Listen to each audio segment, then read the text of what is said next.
ဖြစ်ပေးတာတရားကဲ့ဟောဘုံတရားနဲ့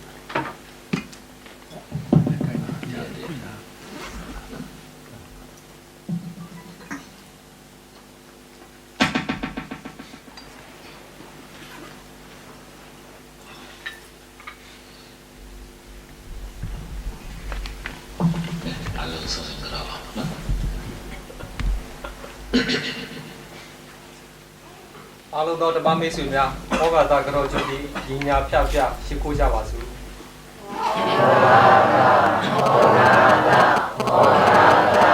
ကာယကံဝစီကံမနောကံ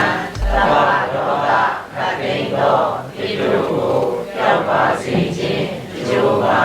ပထမဒုတိယတတိယတစ်ကြိမ်နှစ်ကြိမ်သုံးကြိမ်မြောက်အောင်တရားယေနာတရားယေနာသံဃာယေနာယေနာမြတ်သုံးပါးတို့ကို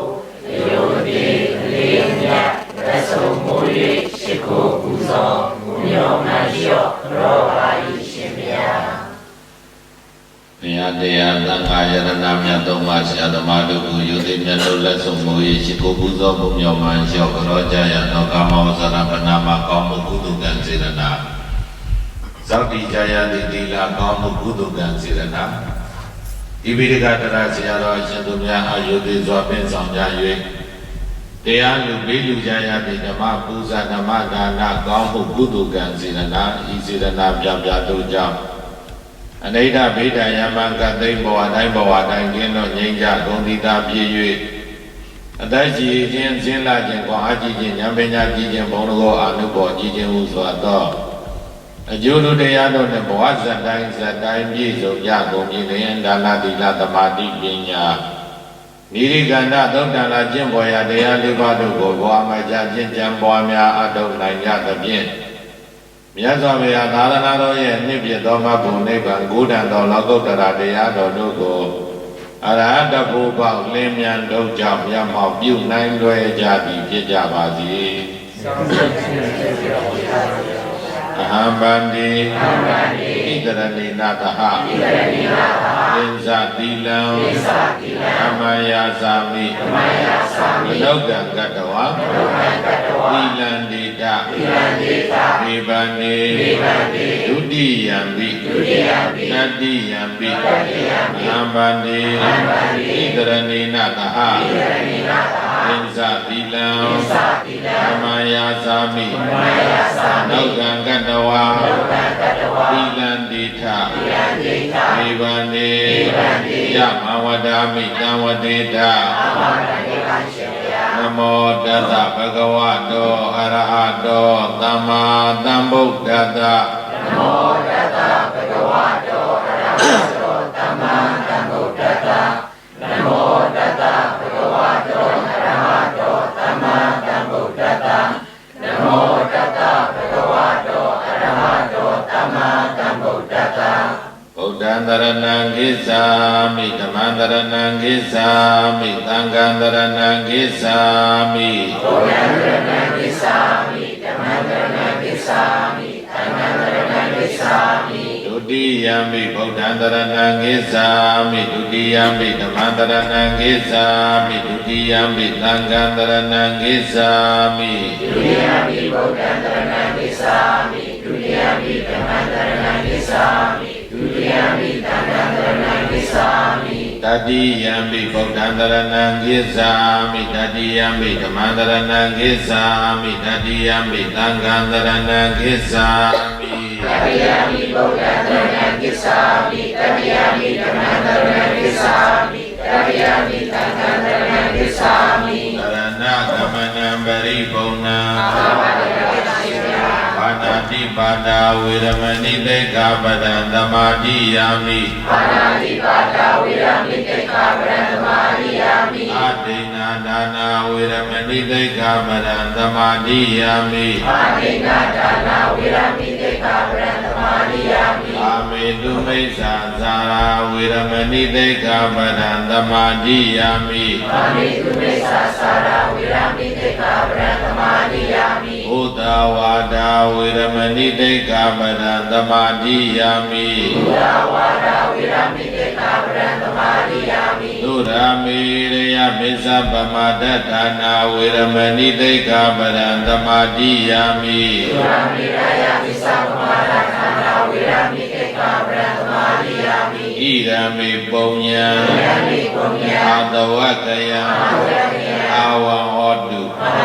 ဣရမေတိလံနိဗ္ဗာနတပိစယောဟောတုတိတရဏေနသဟပင်္စသီလံသာဓုကံကတဝါဓမ္မအပမတိနသဗ္ဗတိထာဘာဝမတိပါရှင်ယံ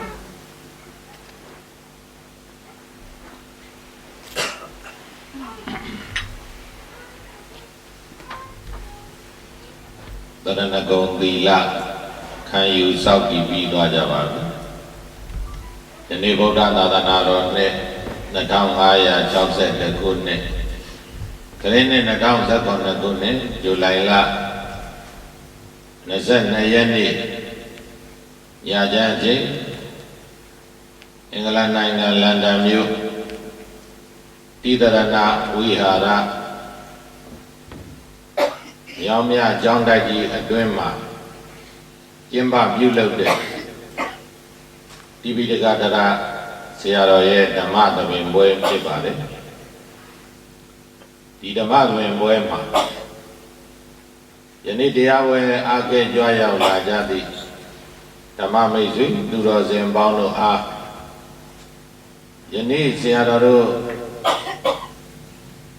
အတိပေးဟောကြားမဲ့တရားတော်ကမြတ်စွာဘုရားရှင်ကိုယ်တော်မြတ်ဟောကြားတဲ့တရားတော်တွေတဲကဒုတိယမြောက်ဒေသနာဖြစ်တဲ့အနတ္တလက္ခဏာသုတ်ကိုအခြေခံပြီးတော့ဟောကြားမဲ့ငါဇွဲဖြုတ်မှချမ်းသာရာဆိုတဲ့တရားတော်ဖြစ်ပါတယ်။ဗာတရားတော်ပါလေ။ငါဇွဲဖြုတ်မှချမ်းသာရာငါဇွဲဖြုတ်မှချမ်းသာရာဘုံဘုံတို့တရားဓမ္မတွေအားလုံးဘုံဘုံတို့ကခုလိုပြန်ပြီးတော့တွေ့ရတာအလွန်ပဲဝမ်းသာပါတယ်ဘုံဘုံတို့ဆွေတော်မျိုးတော်တွေပြန်တွေ့ရတယ်လို့ပြောမယ်ဆိုလို့ရှိရင်ဘုံဘုံအင်္ဂလန်မှာ3နှစ်ခွဲနေခဲ့တဲ့အချိန်ကာလဟာဘုံဘုံရဲ့ဘဝမှာပေါ့တကယ်ကိုမေးပြောက်လို့မရတဲ့နှစ်ပိုင်းခြားဖြစ်ပါအဲ့ဒီကာလအတွင်းမှာဒီမြောင်းမြကျောင်းကဘုံဘုံရဲ့စားအိမ်တောက်အိမ်နော်တကယ်ကိုစားအိမ်တောက်အိမ်မှာဘုံဘုံကိုဆရာတော်တွေရောတရားဓမ္မတွေရောအားလုံးဝိုင်းပြီးတော့ပြုစုကြတယ်နော်ကျွေးမွေးကြတယ်ဧခံကြတယ်ဒီကျေးဇူးတရားတွေဘုံဘုံကယင်းထဲမှာအမြဲတမ်းရှိပါတယ်နော်ဘယ်တော့မှလည်းမမေ့ပါဘူးမေတ္တာလည်းအမြဲတမ်းပို့ပါတယ်ခုလိုတရားနဲ့ပြန်လည်ပြီးတော့ကျေးဇူးဆက်ခွင့်ရအောင်ဆောင်ရွက်ပြီးတဲ့ဆရာတော်များနဲ့အမှုဆောင်များအကျိုးတော်ဆောင်များတရားဓမ္မတွေအားလုံးကိုလည်းပဲဘုံဘုံတို့ကအထူးပဲကျေးဇူးတင်ပါတယ်ဒီအနတ္တလက္ခဏာတော့ဆရာတော်ဥဇနကနော်ရေးထားတဲ့မြတ်ဗုဒ္ဓရဲ့ဒုတိယဒေသနာဖတ်ဘူးလားဟုတ်ပါဘူးဆရာတော်ဘေးမှာရှိတဲ့ဆရာတော်ရေးတာနော်ဘုံဘုံအဲ့ဒီမှာမှာစာရေးပြီးအလွန်ကောင်းတဲ့ဒေသနာကျင်ကျင်ပြန့်ပြန့်သိကျင်တော့အဲ့ဒီစာအုပ်ကိုပြန်ဖတ်ပါတစ်ချိန်မဟုတ်ဘူးအကျဉ်းချင်းဖတ်ရတစ်ချိန်နှစ်ချိန်ဖတ်ရုံနဲ့နားမလဲသေးဘူးအကျဉ်းချင်းပါလို့ဖတ်ရအလွန်နဲ့နေတဲ့တရားဖြစ်လို့ပြောမယ်ဆိုလို့ရှိရင်ပထမဦးဆုံးယဟန္တာဖြစ်တဲ့သုတ်တံဖြစ်ပါတယ်လောကမှာပထမဆုံးယဟန္တာဖြစ်စေတဲ့သုတ်တံဒီအနတ္တလက္ခဏာသုတ် ဘာကြောင့်ဒီတရားဘုံဘုံအောင်ဟောကျင်တာတုံးဆိုတော့ဒီမလာခင်ပေါ့လေ14ရက်နေ့ဒီဇူလိုင်လ14ရက်နေ့မှာဘုံဘုံမန္တလေးကနေရန်ကုန်ကိုလေရင်နဲ့ကြွ15ရက်နေ့ကျတော့ဘုံဘုံကရနောင်းကြွတယ်ထိုင်းနိုင်ငံဘန်ကောက်ကနေရနောင်းကြွနော်ရနောင်းကဘုံဘုံစာတင်ကျောင်းလေးနော်စာတင်ကျောင်းလေးဆိုစာတင်ကျောင်းကြီးပြောသွားတော့တက်တန်းကျောင်းပြတ်သွားတယ်ဘူဂျိုကနေပြီးတော့10တန်းတည်ရှိသွားပြီကျောင်းသား1180 1200ရှိဆရာဆရာမတွေကဘုံဘုံတို့50ရှိ50ရှိသွားဒီနေ့အစားဆုံး10တန်းအောင်တဲ့နှစ်ဖြစ်ပါ6ယောက်ဖြည့်တယ်1ယောက်အောင်တယ်ရာခိုင်နှုန်းတော့ဘယ်လောက်ရှိမှန်းမသိ6ယောက်ပါ1ယောက်အောင်တယ်နော်10တန်းစအောင်တဲ့နှစ်ပေါ့လေအဲ့ဒီကလေးတွေတွားကြည့်ရင်ကျောင်းကလည်းဘုံဘုံကနှစ်ထပ်ဆောင်စောင့်နေတာဟုတ်နှစ်ထပ်ဆောင်စောင့်နေတာအဲ့ဒါတွေတွားကြည့်ရင်လည်းတရားဝင်3ညဟော15 16 17ဟောပြီးတော့18ရက်နေ့ဘန်ကောက်ပြန်တက်ပြီး19ရက်နေ့ဒီလန်ဒန်လာလိုက်တာပေါ့14ရက်နေ့မှာမနက်ပိုင်းမန္တလေးရရန်ကုန်လေရင်စည်းတဲ့ကဘုံဘုံကသတင်းစာလေမော်ရောက်ရင်သတင်းစာတောင်းဖတ်တယ်သတင်းစာဖတ်တဲ့အခါမှာအဲ့ဒီမှာစောင်းမတစ်ခုဖတ်ရဆရာကြီးမင်းသူဝင်ရေးတဲ့ကြပြနှစ်ပုဒ်ကိုသူကစောင်းပါရှင်ကရေးထားတယ်ကြပြတစ်ပုဒ်က9တဲ့9တစ်လုံးနဲ့ကြပြနောက်ကြပြတစ်ပုဒ်က9ဆိုတဲ့9သုံးလုံးနဲ့ကြပြဒီအနတ္တလက္ခဏာတုတ်ကိုဆရာကြီးကရေးသွားတာအဲ့ဒီမှာဆရာကြီးရဲ့ကြပြဆရာကြီးမင်းသူဝင်ရဲ့ကြပြဒီ9ကြပြနှစ်ပုဒ်ကိုဖတ်ပြီးတော့ဆောင်းမကြီးကလည်းရေးတာတဲ့တတ္တဝါတွေမငြိမ်းချမ်းကြတာကဘာကြီးမငြိမ်းချမ်းရတာဗမာပြည်မှာငြိမ်းချမ်းရေးမရနိုင်တာဘာကြောင့်လဲဆိုတာဆရာကြီးရဲ့တရားသဘောဂါထာတွေကြပြာတွေနဲ့ဒါပြောပြသွားတာငါဆွဲတွေရှိနေကြလို့ဘာတွေရှိနေကြငါဆွဲတွေရှိနေကြလို့အဲ့ဒီမှာငါဆိုတဲ့ပထမကြပြာကဆရာကြီးကငါမှလဲငါသူ့မှငါနဲ့ငါသူ့ငါတွေ့ကြကားဝဲငါနဲ့ငါချင်းငါစေခင်းလျက်ပူပြင်းလျံလဲငါပေါက်ပွဲဤငါဒုက္ခပေးငါမအေး၍ငါအေးရာကြောင်းခွင်ခါကြောင်းလျက်ငါကောင်းကိုရှာငါစုခွာတော်ကွာလီသည်တို့ဖြစ်သည်မျိုးလဲကောင်းလျို့ကိုကွေပချုပ်ကွေ၌ငမ်းမွေအလားနေတန်ကြကပပြင်းထောင်းလျက်ငါသည်ထွက်၏အိုဘွားဘငါအသင်ငါနှင့်ငါမလျော်တန်းအာအင်းစံအစွမ်းသာသူပန်းစွယူလေငါမူငါကိုအောင်မီလောငါကိုငါကအောင်မီလောငါဆိုတဲ့တဗျာနော်ငါမှလည်းငါသူမှငါနဲ့သူငါတွေ့ကြခါဝဲငါမှလည်းငါရှိတာနော်သူမှလည်းငါရှိတာလူတိုင်းမှာငါတွေရှိနေတာမရှိဘူးလားရှိပါဒီငါတွေကဘယ်တော့မှပြုတ်မလဲရဟန္တာဖြစ်မှပြုတ်မှာပဲဟုတ်လားဘုဒ္ဓဇင်တွေမှာငါမရှိဘူးလားရှိတာပဲနော်ငါဆွဲတွေရှိနေကြတာဟုတ်လားအတ္တဆွဲပေါ်တယ်နော်အတ္တဆွဲတွေရှိနေကြတတ္တဝါတွေဟာငါတို့ကငါမရှိပါဘူးငါဆွဲမရှိပါဘူးအလကားပြောတာနော်ဟိုပြင်းထန်တာနဲ့မပြင်းထန်တာရှိမယ်ပေါ့ပေါ်လွန်တာနဲ့မပေါ်လွန်တာရှိမယ်အလုံးကဘာဖြစ်လဲငါဆွဲပဲနော်ဟိုကုမတိရင်တော့ကိုငါဆွဲမရှိဘူးလို့ထင်ရတာပေါ့လေနော်ကိုမျိုးကိုနိုင်ငံဝေးရင်တော့နည်းနည်းခံနိုင်မှာပေါ့လေဟိုသဘောထားကြီးတဲ့ပုံစံမျိုးတို့ဟုတ်လား ငါဆွဲမရှိတဲ့ပုံစံမျိုးလို့ဒါမျိုးဖြစ်နေအဲ့ဒီလည်းနည်းနည်းကျုံသွားပြီးငါမျိုးငါရွာငါအမျိုးခံနိုင်တဲ့ထားအောင်ငါမိသားစုနဲ့ကိုယ့်ရဲ့အကျိုးစီးပွားထိလာတဲ့အခါမျိုးကြတော့ဘယ်သူမှမခံနိုင်တော့ဟုတ်လားငါမထိနဲ့ကွာဖြစ်လာတာလေငါမိသားစုမထိနဲ့ငါမထိနဲ့နော်ဒါမျိုးဖြစ်တယ်ကိုယ်နိုင်ငံစော်ကားနေကိစ္စမရှိသေးဘူးခံနိုင်အောင်မယ်ပေါ့ကိုယ်ဘာသာစော်ကားနေကိစ္စမရှိသေးဘူးခံနိုင်အောင်မယ်ပေါ့ဟုတ်လားကိုမျိုးခံနိုင်အောင်မယ်ဒါပေမဲ့လို့ကိုမိသားစုနဲ့ကိုယ်တိုင်ခံရပြီဆိုလို့ရှိရင်ဘယ်သူမှမခံနိုင်ဘူးဟုတ်လားနော်ကိုကြိုးစည်းပွားတို့ဘာတို့ပြတ်ထိလာပြီဆိုလို့ရှိရင်မခံနိုင်ဘူးဒါလူတွေကလေအဲ့ဒီတော့အတ္တနော်အတ္တဆိုတဲ့အစွဲဒါကိုဆရာတော်ဦးဇနကရဲ့မြတ်ဗုဒ္ဓရဲ့ဒုတိယဒေသနာမှာအတ္တကိုဘယ်ရည်စပြီးတော့အတ္တကိုဘယ်လိုပုံသဏ္ဍာန်နဲ့ဘယ်လိုယူကြတယ်ဆိုတာတွေဖတ်ကြည့်ပေါ့နော်အတ္တကိုဝိညာဉ်ကောင်းလို့နော်ဇီဝတို့ဝိညာဉ်တို့အသက်တို့ဘယ်လိုယူကြတာဒီအလေးကမြဲနေတယ်လို့ယူတာလေတတ္တဝါတိုင်းမှာ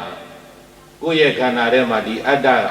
တကောင်လေးရှိတယ်ပေါ့ဝိညာဉ်ကောင်လေးရှိဒီကောင်လေးကမပြတ်မစေဝိညာဉ်နာတော့ရှိနေတာပဲလေဒါပေမဲ့လို့အဲ့ဒါကသူတို့အတ္တယူတဲ့ပုံကိုယ်တွေကြတော့အဲ့ဒါလို့မဟုတ်ဘူးသူကဘုံဘုံတော့အဘိဓမ္မာသုံးတဲ့နာဝိညာဉ်သဘောမျိုးကိုယူတာမျိုးမဟုတ်ဘူးသူတို့ကဒါလေးကမပြတ်မစည်းတည်ရှိနေတယ်ဆိုတာမျိုးယူတာခန္ဓာကိုယ်ကြီးပြည့်စည်သွားပြီမဲ့လို့အဲ့ဒီဝိညာဉ်လေးကမပြတ်မစည်းပဲနဲ့နောက်ခန္ဓာတစ်ခုမှာဝင်ပြီးတော့သူကတည်လိုက်တာဝိညာဉ်မပြည့်စည်ဘူးဘုံဘုံတို့အဘိဓမ္မာကမပြည့်ပြည့်စည်ဟုတ်လားယုတ်တရားနံတရားတွေဟာမြဲသလားမမြဲဘူးဖြစ်ပြီးရင်ပြည့်တယ်နော်အဘိဓမ္မာလေးလာနေကြတာပဲနော်ဟိုဘုံဘုံပြီးခဲ့တဲ့ဇွန်လ25ရက်နေ့ကနေပြီးခုဇူလိုင်လ5ရက်နေ့ထိ10ရက်ပေါ့မွန်ဂိုလီးယားနိုင်ငံကြွတယ်မွန်ဂိုလီးယားဝိပဿနာအဖွဲ့ကြီးကပင့်အဲ့ဒီဝိပဿနာအဖွဲ့ကပြီးခဲ့တဲ့နှစ်ကသူတို့ဝိပဿနာအသင်းဥက္ကဋ္ဌနဲ့အဖွဲ့ဝင်တချို့ရန်ကုန်မြို့9တက်ကြီးကဆရာယူဝခင်ရိတ်တာမှာသူတို့10ရက်တရားစခန်းနေလာဝင်ကြတယ်ဥက္ကဋ္ဌတကာကြီးဆို3ချိန်လောက်ရှိပြီတရားစခန်းထွက်တော့ဘုံဘုံနဲ့တွေ့ကျင်လို့ဆိုတောင်းဆိုပြီးတော့တွေ့ပြီးတော့သူတို့သိလို့ရသေးတယ်မေးတယ်ပေါ့မေးပြီးတော့ရှင်ဗျာသူတို့မွန်ဂိုလီးယားကိုပင့်ရင်ကြွနိုင်ပါလားအကြာကြီးတော့မနေနိုင်ဘူးလို့တပတ်လောက်ဆိုလို့ရှိရင်တော့ရပါတယ်လို့အဲ့ဒါလို့ပြောပြီးတော့ဒီနေ့ကိုပင့်တယ်ပေါ့ပင့်တဲ့ကဘုံဘုံကြွသွားတယ်မွန်ဂိုလီးယားနိုင်ငံကလူကြီး3 သန်းကျော်လောက်ရှိတယ်99ရာခိုင်နှုန်းကဗုဒ္ဓဘာသာလူမျိုးတယ်ဗုဒ္ဓဘာသာကဘုံဘုံတို့ထီရဝါဒဗုဒ္ဓဘာသာတော့မဟုတ်ဘူးတိဘက်ဗုဒ္ဓဘာသာဘာဗုဒ္ဓဘာသာတိဘက်ဗုဒ္ဓဘုံဘုံတို့ကဘာကနေပြီးတော့ပေါ့အတိမတ်ပြုတာတဲ့ဗုဒ္ဓဘာသာ3မျိုးပေါ့ထီရဝါဒဗုဒ္ဓဘာသာမြန်မာတို့ထိုင်းတို့သီရိလင်္ကာတို့လာအိုကမ္ဘောဒီးယားဒီ5နိုင်ငံပေါ့နော်နောက်တစ်ခုကမဟာယာနဗုဒ္ဓဘာသာတရုတ်တို့ဂျပန်တို့ကိုရီးယားတို့ဗီယက်နမ်တို့ကိုးကွယ်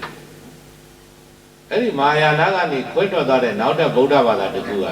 ဝဇိရယာနလို့ခေါ်တယ်တိဘက်ဗုဒ္ဓဘာသာကဘာကျော်တဲ့ဒလိုင်းလာမကြီးတို့ရဲ့ဗုဒ္ဓဘာသာပေါ့နော်ရီကာနေရှင်လို့ခေါ်တဲ့ပြန်လည်မွေးဖွားခြင်းကိုသူတို့ကယုံကြည်တယ်ဒီမဟာယာနဗုဒ္ဓဘာသာတဲ့သူကနည်းနည်းကွဲပြားတယ်ဝိနည်းစည်းကမ်းတွေဘာတွေကဘုံဘုံတို့ထေရဝါဒနဲ့နည်းနည်းဆင်းတယ်ဒါပေမဲ့လို့လုံးဝဟိုအကုန်လုံးလည်းမတူဘူးအဲ့လိုမျိုးအဲ့ဒီတိဘက်ဗုဒ္ဓဘာသာတိဘက်ဗုဒ္ဓဘာသာဒါပေမဲ့တိဘက်လူမျိုးတွေမဟုတ်ဘူးမွန်ဂိုလီးယားလူမျိုးတွေသူတို့သာသနာရောက်တဲ့အချိန်ကဗမာပြည်နဲ့တစ်ချိန်နဲ့ရောက်တယ်လို့သူတို့သမိုင်းနေမှာဆိုပါတယ် ဘုံဘုံတို့ဗမာပြည်သာနာရောက်တာကတထုံမှာဒီဓမ္မတော်ကမင်းကြီးလက်ထက်နော်အရှင်သောနာအရှင်ဥဒ္ဒရတို့ယန္နာနှစ်ပါးနဲ့စရောက်သူတို့လည်းတစ်ချိန်နဲ့ပဲအဲ့ဒီယန္နာနှစ်ပါးနဲ့ရောက်သူတို့ကအဲ့ဒီဟာဒီပြီးတော့မှသာသနာက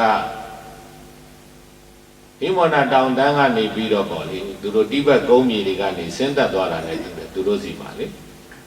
သူတို့စီမှာတိဘက်ဗုဒ္ဓဘာသာဒီ1924ခုနှစ်ကွန်မြူနတီတက်လာတဲ့အခါကျတော့ဘုန်းကြီးကျောင်းအကြီးပေါင်း200နဲ့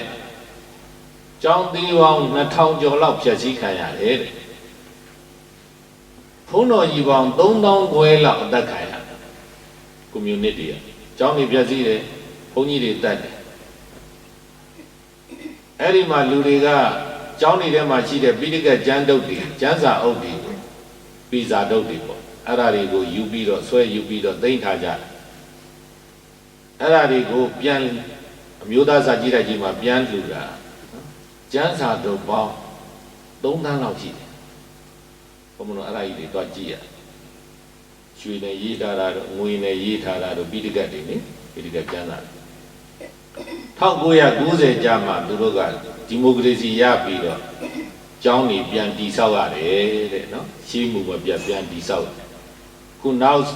ဘုံဘုံတို့ရောက်ခဲ့တဲ့ကျောင်းကြီးတွေဟာအဲ့ဒီ1990ကျမှပြန်ဆောက်ထားတဲ့ကျောင်းကြီးဖြစ်ပါတယ်အဲ့ဒီမှာဘုံဘုံတို့နယ်တွေလည်းသွားတယ်နော်နယ်ကပြည်နယ်ကမြို့တော်တွေမှာသွားအဲ့ဒီဝိပဿနာတရားကြီးသူဝိပဿနာတရားတွေပြတဲ့တာဝကတွေရှိတဲ့ပြည်နယ်တွေပေါ့လေမြို့တွေသွားရသူကလူကြီး3 သန်းရှိတာမြို့တော်မှာ1 သန်းခွဲလောက်နေတယ်ကျန်နေရာတွေကတော့နယ်တွေမှာရွှေ့ပြောင်းပြီးတော့နေကြတာတွေများတယ်ရွက်ဖြင့်တဲတွေနဲ့လေစိတ်အုပ်တွေနွားအုပ်တွေမြင်းအုပ်တွေနဲ့ဒီလိုမျိုးရွှေ့ပြောင်းနေကြတာအဲ့ဒီမှာတောမြို့လေးတစ်မြို့ရောက်တော့ဘုံဘုံတို့အဲ့ဒီမှာစိုက်ပျိုးရေးလုပ်တဲ့မိသားစုစိုက်ပျိုးရေးလုပ်တဲ့ကုမ္ပဏီပေါ့လေမီယိုဖလာလုပ်လာတာဧကပေါင်း3000လောက်ရှိတယ်ဘုံဘုံတို့စီကလယ်သမားတွေနဲ့တော့ကြွားပါတယ်သူတို့ကမြေသိပ်ပေါ်တာအဲ့ဒီမှာဘုံဘုံတို့ရိုးရရွက်ပြင်တဲမှာဘုံဘုံတို့နေရတယ်ရွက်ပြင်တဲမှာဘုံဘုံရဲ့တပည့်တစ်ပါးရဲ့ကပိယရဲ့ရွက်ပြင်တဲကအဝိုင်းကြီးအဲ့ဒီရွက်ပြင်ဘေးမှာကရင်နီပတ်ထားအလေကောင်ကဟိုစပွဲကြီးနဲ့မိဘနဲ့နော်အဲ့ဒီမှာထားတယ်အဲ့ဒီထဲမှာပဲအဲ့ဒီပေါ်မှာပဲစားကြတောက်ကြတာသူကလေအဲ့တော့လေအဲ့ဒီအဲ့ဒါလေးဝင်းရင်နဲ့ဆိုလို့ရှိရင်အောက်ကအချီလေးတွေမှာကျိုးနဲ့ဆွဲထားတယ်အထဲမှာတော့ဒလူကော်စောတွေနိုင်ရန်တွေမှာကတ်ထားတယ်နိုင်ရန်မှာပတ်လေအောက်လည်းခင်းထားတယ်နှွေးထွေးနေတာပဲထဲရလေအပေါ်မှာအလဲကောင်မှာအပေါက်ရှိတယ်အဲ့ဒီကပွင့်ထားလို့ချင်းလေးဝင်လေးတွက်အလွန်ကောင်းတယ်သူတို့အဲ့ဒီမှာဒကမာကြီးကအဖွားကြီးနော်အဲ့ဒီမိသားစုရဲ့အမေပေါ့လေသူကမနဲ့အာယုံကတ်တဲ့အချိန်ကျတော့ဘုံဘုံတို့အာယုံဖုံးပေးပြီးတော့သူကဘုံဘုံတို့နဲ့လာစကားပြောမေးခွန်းနေမေးတယ်နော်သူ့ရဲ့မိတ်ဆွေတရားလွန်ခဲ့တဲ့3 ရက်လောက်ကဆုံးသွားတယ်ပြီးခဲ့တဲ့တစ်ပတ်လောက်ကလည်းပဲအဲ့ဒါမိတ်ဆွေရဲ့သားသမီးတရားအလွန်ရင်းနှီးတဲ့ပုဂ္ဂိုလ်တွေအစည်းတင်ဖြစ်ပြီးဆုံးသွားတယ်အဲ့ဒီအတွက်သူစိတ်မကောင်းဖြစ်နေသူတို့အတွက်ဘာလုပ်ပြီးလို့ရမလဲဆိုတာမေးပါတယ်ထေရဝါဒဗုဒ္ဓဘာသာမှာဘာတွေလုပ်ပြီးလို့ရလဲသူတို့တပေးခြင်းနဲ့လုပ်ပေးခြင်းနဲ့ပေါ့နော်အဲ့တော့ကုသိုလ်လုပ်ပြီးတော့အမြတ်တမ်းပေးဝေပေးဖို့ပြောပြသူတို့မော်ဂိုလီးယားမှာဘာယူရှိလဲဆိုလို့ရှိရင်အဲ့ဒီဝိညာဉ်အတ္တအယူဆပဲသူကသိဆုံးသွားတဲ့ပုဂ္ဂိုလ်တရားသူ့ရဲ့ဝိညာဉ်က49ရက်ကြာမှထွက်တာဘယ်နှစ်ရက်49ရက်ကြာမှနောက်ဘဝခန္ဓာတစ်ခုကိုပြောင်းတာပေါ့လေအဲ့ဒီဝိညာဉ် အဲ့ဒါဟုတ်ပါလားတဲ့ထေရဝါဒဗုဒ္ဓဘာသာမှာဘလို့ရှိလဲဒါမေးတယ်ဒါဘုံဘုံတို့ဒေသရိုးရာတွေရဲ့အတ္တအစွဲတွေပဲဟုတ်လားဟာဒီလိုယူဆမျိုးဒုစီလည်းရှိတာပဲလို့ဘုံဘုံတို့စီကြဘယ်နေရက်ခုနှစ်ရက်ဒီမှာရက်လေတယ်ဆိုတာကဒီဝိညာဉ်အတ္တကဒီနတ်မှာပတ်ဝန်းကျင်မှာလဲနေတယ်ဆိုပြီးတော့ဒီအယူဆပဲဟုတ်လားနော်ဘယ်လိုလွန်ဆန်နိုင်လဲဒေသရိုးရာအစွဲအလေးထားတယ်ဘယ်သူမှမလွန်ဆန်နိုင်ဘူးဘုန်းကြီးတွေလည်းမလွန်ဆန်နိုင်ဘူးဟုတ်လားခုနှစ်ပြည့်ရက်လေစွန်းတော့ဒါတွေလုံနေကြတာနော်ဒါတွေလုံနေကြတာဥမာ49ရက်နော်49ရက်အဲ49ရက်မှာသူတို့လူရှိနေတယ်လို့ပဲအဲ့ဒါလုံပြီးတော့ကျွေးမွေးပြုစုတာတွေနဲ့အဲ့ဒါတွေလုံကြတာအဲ့ဒီတော့ဗုဒ္ဓဗိဓမာတရားရနော်ဗိဓမာလည်းဒီမှာလေ့လာနေကြတာဖြေးနေကြတာဒီဘဝမှာသုတိစိတ်ကြားပြီဆိုတာနဲ့ဘာဖြစ်တယ်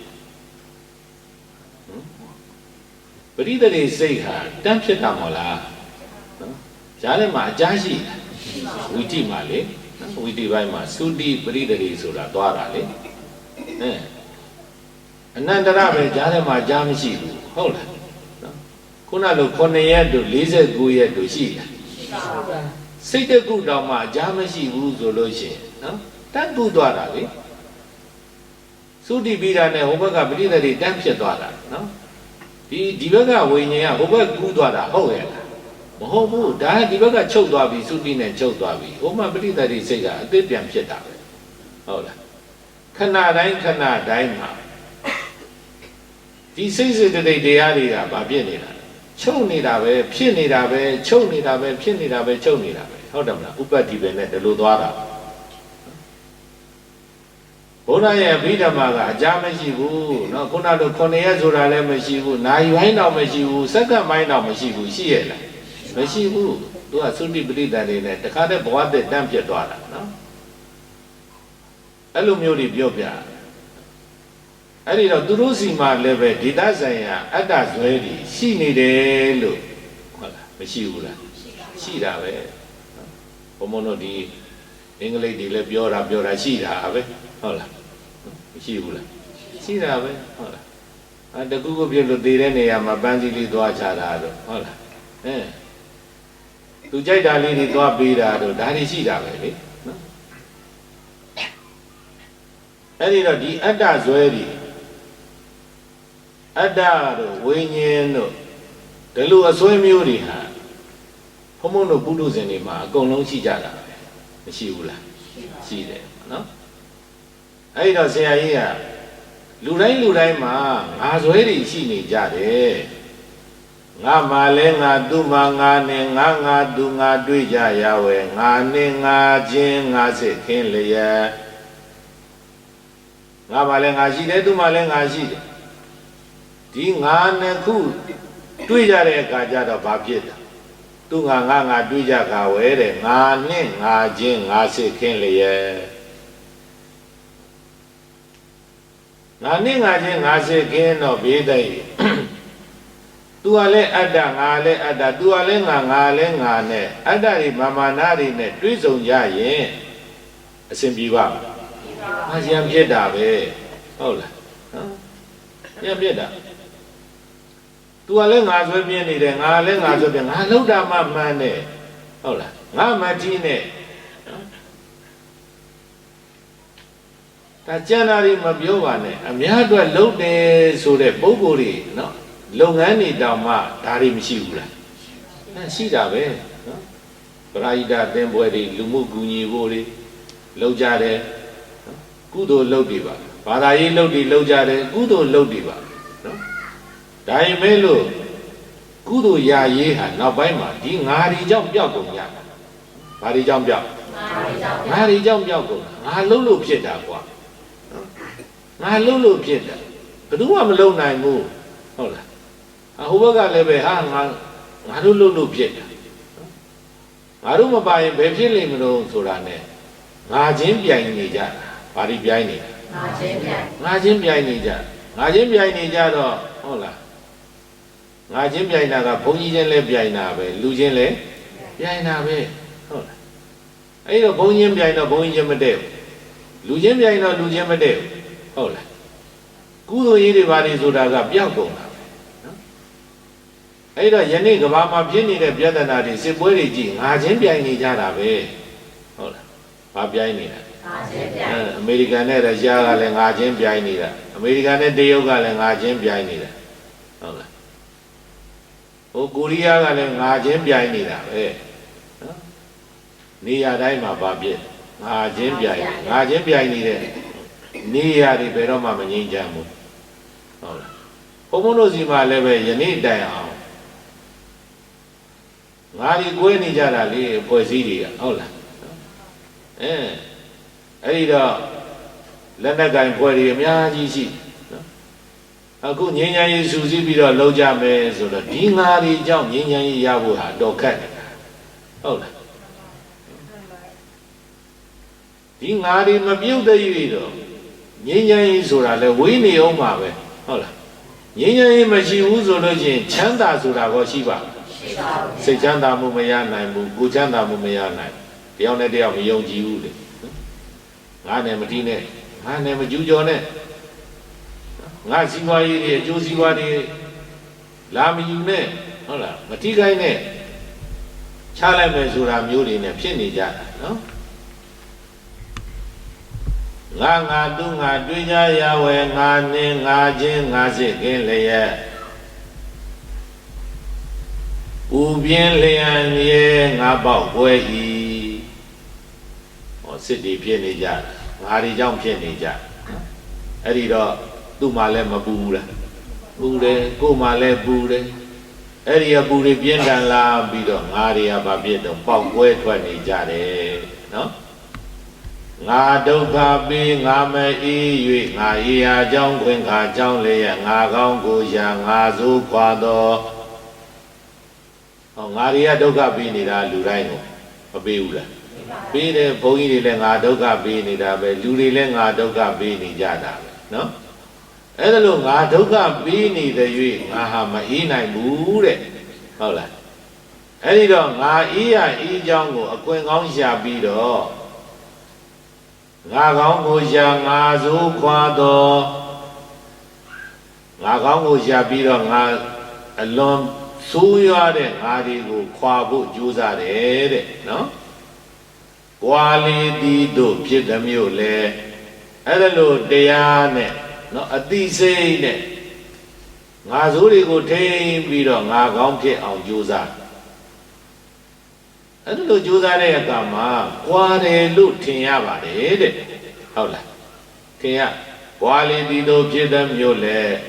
ခေါင်းလျုပ်ကိုခွေပချုပ်ခွေ၌ငံမွေမချနှဲတံကြကပပြင်းထောင်းလျက်ငါသည်ထွက်၏တဲ့သူတော်ကောင်းကျင့်နေကျင့်လို့သီလသမာဓိပညာတွေကျင့်လို့ခုနငါတွေကိုနှိပ်ကွက်ထားတာနော်ကြိုးစားပြီးတော့ထိမ့်သိမ့်တာထိမ့်သိမ့်တဲ့အခါကျတော့ငါဟာငါဆိုးတွေကကွာသွားပြီးတော့ပျောက်နေတယ်လို့ထင်ရပါတယ်တဲ့ဒါပေမဲ့လို့အဲ့ဒါဟာယဟန္တာမဖြစ်တဲ့၍အဲ့ဒီငါဟာတကယ်ကွာပြီလားမကွာဘူးငါဆိုးတွေကတကယ်မကွာသေးဘူးတဲ့ဘာနဲ့တူတော့ဆိုတော့ခေါင်းလျုပ်ကိုခွေပချုပ်ခွေ၌ငံမွေမချနှဲတံကြကဘုံဘုံတို့အလံမဲဆရာတွေဟုတ်လားအလံမဲဆရာတွေရဲ့သူတို့ပချုပ်တောင်းထဲမှာငံမွေထည့်ထားတယ်အဲ့ဒီငါမွေကသူ့အကွေထဲမှာခေါင်းလေးထိုးပြီးတော့ငိမ့်ငိမ့်လေးနေတာဒီငါမွေကမလုံးမရှားနိုင်ပါဘူး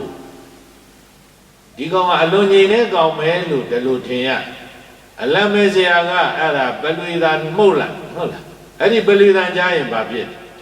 တခါတည်းခေါင်းတန်းထောင်လာတာအဲ့ဒါလို့ပဲတဲ့သူတော်ကောင်းကျင့်နေနဲ့ကျင့်ပြီးတော့ဟုတ်လားတရားဘာဝနာတွေနဲ့အသိစိတ်ဓာတ်တွေနဲ့သူတော်ကောင်းစိတ်ဓာတ်တွေနဲ့ဖိထားပေမဲ့လို့ဖိထားတဲ့အခါမှာအဲ့ဒီငါဆိုတဲ့အတ္တဟာမြုပ်နေငြိမ်းနေဒါပေမဲ့လို့ဟိုအလံမေစရာက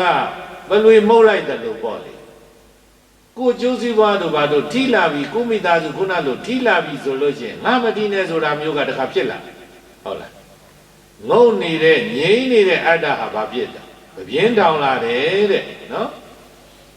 ကောင်းလျောကိုယ်ွယ်ပကြုံွယ်၌ငါမွေမချနေရန်ကြာကပြင်းထောင်လဲရငါသည်ထွက်၏ငါဆိုတာကောင်းထောင်လာတာပဲတဲ့ငါမွေနဲ့တူတယ်တဲ့ဟုတ်လားနော်အိုဘွားပဲငါအသင်ငါနဲ့ငါမလျော်တောင်အာရင်ဇံအံဆရာကြီးကနော်အေးကိုအတ္တကိုနဲ့ပြန်စိန်ခေါ်နေတာဟုတ်လားအေးအတ္တဆိုတဲ့ငါမင်းနဲ့ငါနဲ့မလျော်တောင်ငါတို့အားစမ်းကြမယ်နော်အစွမ်းသာတူပန်းဆိုယူလိုက်ကိုအတ္တနဲ့ကိုနဲ့ဘာလုပ်လဲပြိုင်ကြမယ်ဘယ်သူကနိုင်မလဲဆိုတာပြိုင်ကြမယ်နိုင်တဲ့ကောင်ကပန်းစွတ်မယ်ပေါ့ဟုတ်လားနိုင်တဲ့ကောင်ကပန်းစွတ်မယ်အဲ့ဒီတော့ငါမူငါကိုအောင်မြည်လို့ငါကိုငါကအောင်မြည်လို့ကိုကအတ္တကိုအောင်မလားအတ္တကကိုကိုအောင်မလားတဲ့ဟုတ်လားစိန်ခေါ်တာကိုအတ္တကိုကိုစိန်ခေါ်နေတာအဲ့ဒီတော့ဘယ်သူကနိုင်ဖို့ပဲများအတ္တကပဲနိုင်ပါဟုတ်လားယဟန္တာမဖြစ်သေး၍လေနော်ယဟန္တာမဖြစ်သေး၍အဲ့ဒီတော့ဘုန်းဘုန်းတို့ကြိုးစားပြီးတော့မြတ်စွာဘုရားရဲ့ဟောကြားထားတဲ့တရားတော်တွေနဲ့ကိုကျင့်သုံးနေထိုင်ပြီးတော့အတ္တဇိုးတွေကိုပယ်ခွာနေကြရတာဟုတ်လားဘုန်းဘုန်းတို့ယနေ့ဘုန်းဘုန်းတို့တရားတော်မတွေဒါနတွေပြုနေကြတယ်ဟုတ်လားသီလတွေစောင့်တည်နေကြသမထဝိပဿနာတွေပွားများနေကြတယ်ဘာတွေလုပ်နေတာငါဇိုးတွေခွာနေတာပဲဟုတ်လားငါဇိုးတွေခွာနေတာအဲ့ဒီငါဇိုးတွေသာရှိနေရင်ဘုန်းဘုန်းတို့ဒါနလည်းပြုနိုင်မှာမပြုနိုင်ဘူးလှူလည်းမလှူနိုင်ဘူးကူလည်းမကူနိုင်ဘူးဟုတ်လားငါဘာလို့ပေးရမှာငါဘာလို့ပေးရမှာငါလူရှိရင်သူတို့လည်းကိုယ့်ကိုလုံးကြပါလားဒါမျိုးဖြစ်သွားမှာမပေးဘူးလေဟုတ်လားသူများဒုက္ခရောက်နေတာလည်းပဲအဲ့ဒါခါထောက်ကြည့်နိုင်တယ်ဟုတ်လားသူများတွေရေဘေးဖြစ်နေတယ်ဖြစ်မှာပေါ့ရေရှိတဲ့နေရာသွားနေတာရေနာသွားနေတာနဲ့ဒီလိုပဲတွက်မှာငါဆွဲတဲ့လူကလေငါဘာလို့ပေးရမှာဘာလို့ကူရမှာရေမကြီးရင်လို့ချင်းကုန်းပေါ်တက်နေပေါ့ဒါမျိုးဖြစ်မှာဟုတ်လားကူဖို့လှူဖို့ရတယ်ဒါတွေမစင်စားဘူးနော်ငါဘာလို့ပေးရမှာလဲဒါမျိုးဖြစ်တယ်အဲ့ဒီတော့ခုနသီလလည်းမစောင့်တည်နိုင်ဘူးစောင့်တည်နိုင်မှာမစောင့်တည်နိုင်ဘူးနော်ငါကောင်းကောင်းအရသာစားဖို့သူများတတ်ရမှာပဲဆိုတာမျိုးဖြစ်တာပဲပါဏာတိပါဒဟုတ်လားငါဇွဲနေကြရှိနေတယ်ဆိုလို့ရှိရင်သီလလည်းလုံမှာမလုံဘူးခုနမွန်ဂိုလီးယားမှာပြောအောင်နော်သူတို့ကဘုံဘုံကိုပင့်အစီအစဉ်နဲ့ပင့်တာဘယ်နည်းမှဗာတရားဟောပေးပါဖေရဘဲမှာဆိုတာလေသူတို့ဝိပဿနာစင်တာကြီးမှာတိပိဋကအကြောင်းဟောပေးပါဖေဘယ်မှာကြတော့ဝီနိပိဋကဟောပေးပါဖေတက္ကသိုလ်ကြီးကြဘိဓမ္မာပိဋကဟောပေးပါဖေသုတ်တံပိဋကဟောပေးပါဖေနဲ့တလူတောင်းဟိုနေဘက်သွားတဲ့အခါမှာဘုံဘုံတို့တောမြို့လေးဝင်အဲ့ဒီမှာနေစွန်းစားနေစွန်းမစားခင်သူတို့မြို့နယ်ခမ်းမမှာဘုံဘုံတို့တရားဟောသီလသမာဓိပညာအကြောင်းလေးဆရာတော်နည်းနည်းတူတူချင်းချင်းဟောပေးပါဗျာဆိုတော့အဲ့ဒါဟောပြီးတဲ့အခါကျတော့ပြီးတဲ့အခါကျတော့သူတို့ကမေးခွန်းမေးကြတယ်နော်သူတို့မေးခွန်းမေးတဲ့ထုံးစံရှိတယ်ဒီအနောက်နိုင်ငံပညာရေးစနစ်မျိုးတွေနဲ့ဒီသင်ယူလေးချက်ထားတဲ့လူတွေမေးလည်းမေးတတ်တယ်သူတို့လေအဲ့တော့တရားကတဏှာကြီးခွဲဆိုမေးခွန်းမေးတာတွေဖြေတာတွေမရက်မချင်းအဲ့ဒါတဏှာကြီးခွဲနှစ်နာရီအဲ့လိုမေးကြတာအဲ့ဒီမှာအသက်90လောက်ဘုန်းကြီးတရားသူတို့ကဘာပြောလဲဆိုတော့ငါးပါးသီလအကြောင်းလေးနည်းနည်းလူတွေထိန်းရမယ်သီလအကြောင်းဘုံဘုံတော့ပြောပြငါးပါးသီလအကြောင်းကိုနည်းနည်းချက်ပြောပေးပါတဲ့သီလအကြောင်းသိကြပါဏာတိပါဒသူတော်ဘာတမတတ်ရဘူးအာဒိနာဒါနာသူတော်ဘာပစ္စည်းဥစ္စာမကိုရဘူးနဲ့ငါးပါးသီလအကြောင်းนี่ပြောပြတဲ့အခါမှာ အရှင်ဘုရားဟောတဲ့တရားဒီကောင်းပါလေအရှင်ဘုရားကိုဘူးရတာလဲဝမ်းသာအရှင်ဘုရားဟောတဲ့တရားတွေလည်းပဲအလွန်ကောင်းပါတယ်တဲ့ဒါမျိုးတွေမနာဘူးပေါ့သူအသက်60ရှိပြီတဲ့ဒီလိုဘုန်းကြီးမျိုးနဲ့ဒီလိုတရားမျိုးတွေသူမနာဘူးအဲ့ဒါကြောင့်အလွန်ဝမ်းသာပြောသေးတယ်သူသိနိုင်သွားပြီတဲ့ဟုတ်လားအသက်60ကျော်ပြီ60နှစ်ရှိဘိုးကြီးသူသိနိုင်သွားပြီတဲ့ဟာဘာလို့တော့ဆိုတော့အရှင်ဘုရားကိုအရှင်ဘုရားလိုပုဂ္ဂိုလ်မျိုးဘူးရလို့ရဲ့ဒီလိုတရားမျိုးတွေနာရလို့ရဲ့တဲ့နော်သူအလွန်ဝမ်းသာတယ်ဒါကြောင့်သူသိမဲ့ဆိုရင်သိပြောသွားပြီပေါ့လေဒါပြောတယ်ဒါပေမဲ့လို့သူတို့စီမှာသီလထိန်းမှုရအလွန်ခက်ပါတယ်ပါဏာတိပါဒာတဲ့သူတို့စီက8လလောက်ကစနိုးတွေဖုံးနေတာစနိုးတွေဖုံးနေတာဆိုတော့ဒီလိုရာသီကမှပွင့်လင်းရာသီပေါ့ပွင့်လင်းရာသီဒီလိုချိန်မှာပဲအသီးနှံတွေပါဒီစိုက်ကြပြိုးကြတာနော်ဒီလိုအသီးနှံဆိုတာဒီလိုရာသီပဲစားရတာတဲ့ကျန်တဲ့ရာသီတွေကအဲ့ဒါအသားတို့ဘာလို့ပဲစားရတာနော်ဒီချိန်မှာဒိန်ငယ်တွေလှုပ်ဒိန်ကျင်တွေလှုပ်အဲ့ဒါတွေစုဆောင်းထားဒီလိုပွင့်လင်းရာသီမှာသူတို့မွေးထားတဲ့နွားတို့စိတ်တို့အဲ့ဒါတွေတက်နော်ကိုယ့်ကိုလောက်ရတာတဲ့တက်ပြီးတော့အဲ့ဒါတွေကိုအချောက်လန်းအသားတွေအချောက်လန်းပြီးတော့အမုံတွေထောင်းပလင်းတွေအိုးတွေတဲ့ထဲအဲ့ဒီဆောင်းတွင်ကာလရေခဲတွေပုံနေတဲ့အခါမျိုးမှာဂျုံတို့ခေါက်ဆွဲတို့အဲ့ဒါတွေပြုတ်ပြီးတော့အဲ့ဒီထဲမှာဒီအသားတွေထည့်ပြီးတော့စားရနော်အသားပဲစားရဘုံဘုံတို့လည်းအဲ့ဒါအာယုံလည်းဒီအဲ့ဒီဟိုအသားပြုတ်ကအရင်လာဂျုံနဲ့အသားပြုတ်နဲ့ဆံပြုတ်လို့လေအဲ့ဒါမှအသားတွေနဲ့အဲ့ဒါပူကောင်းထင်ပါတယ်ဘုံဘုံတို့じゃအသားတွေအများကြီးထည့်နေကြတော့လည်းပဲအဲ့ဒါ main course မလာခင်ကိုအဲ့ဒီအသားပြုတ်ကအရင်လာနော်အနက်ကမပြောက်ဘူးဗျနော်နွားဒီအမေသားနဲ့အညီနတ်နဲ့စိတ်သားနဲ့အညီနတ်နဲ့အနက်ကမပြောက်သူတို့ကဒါမွေးတဲ့တင်နေမှာပေါ့လေ2ရက်လောက်တော့စားလို့ကောင်းနေတယ်ဖြစ်သေးတယ်ဖြစ်သေးတယ်ဟာ3ရက်မြောက်ကြတော့အနက်ကမခံနိုင်တော့လာတာပဲအသားတွေပဲနော်ဒီခုနစလာတဲ့အစာပြေစားဖို့စလာတဲ့ခုနစံပြုတ်လိုအားမျိုးပေါ့လေနော်ခေါက်ဆွဲပြုတ်နဲ့အဲ့ဒီမှာလေအသားတွေမိန်ကိုဆိုရလာတဲ့အခါကျလည်းအသားပဲဟဲ့လားအသားရွက်ကနည်းနည်းပဲပါတယ်အသားတွေ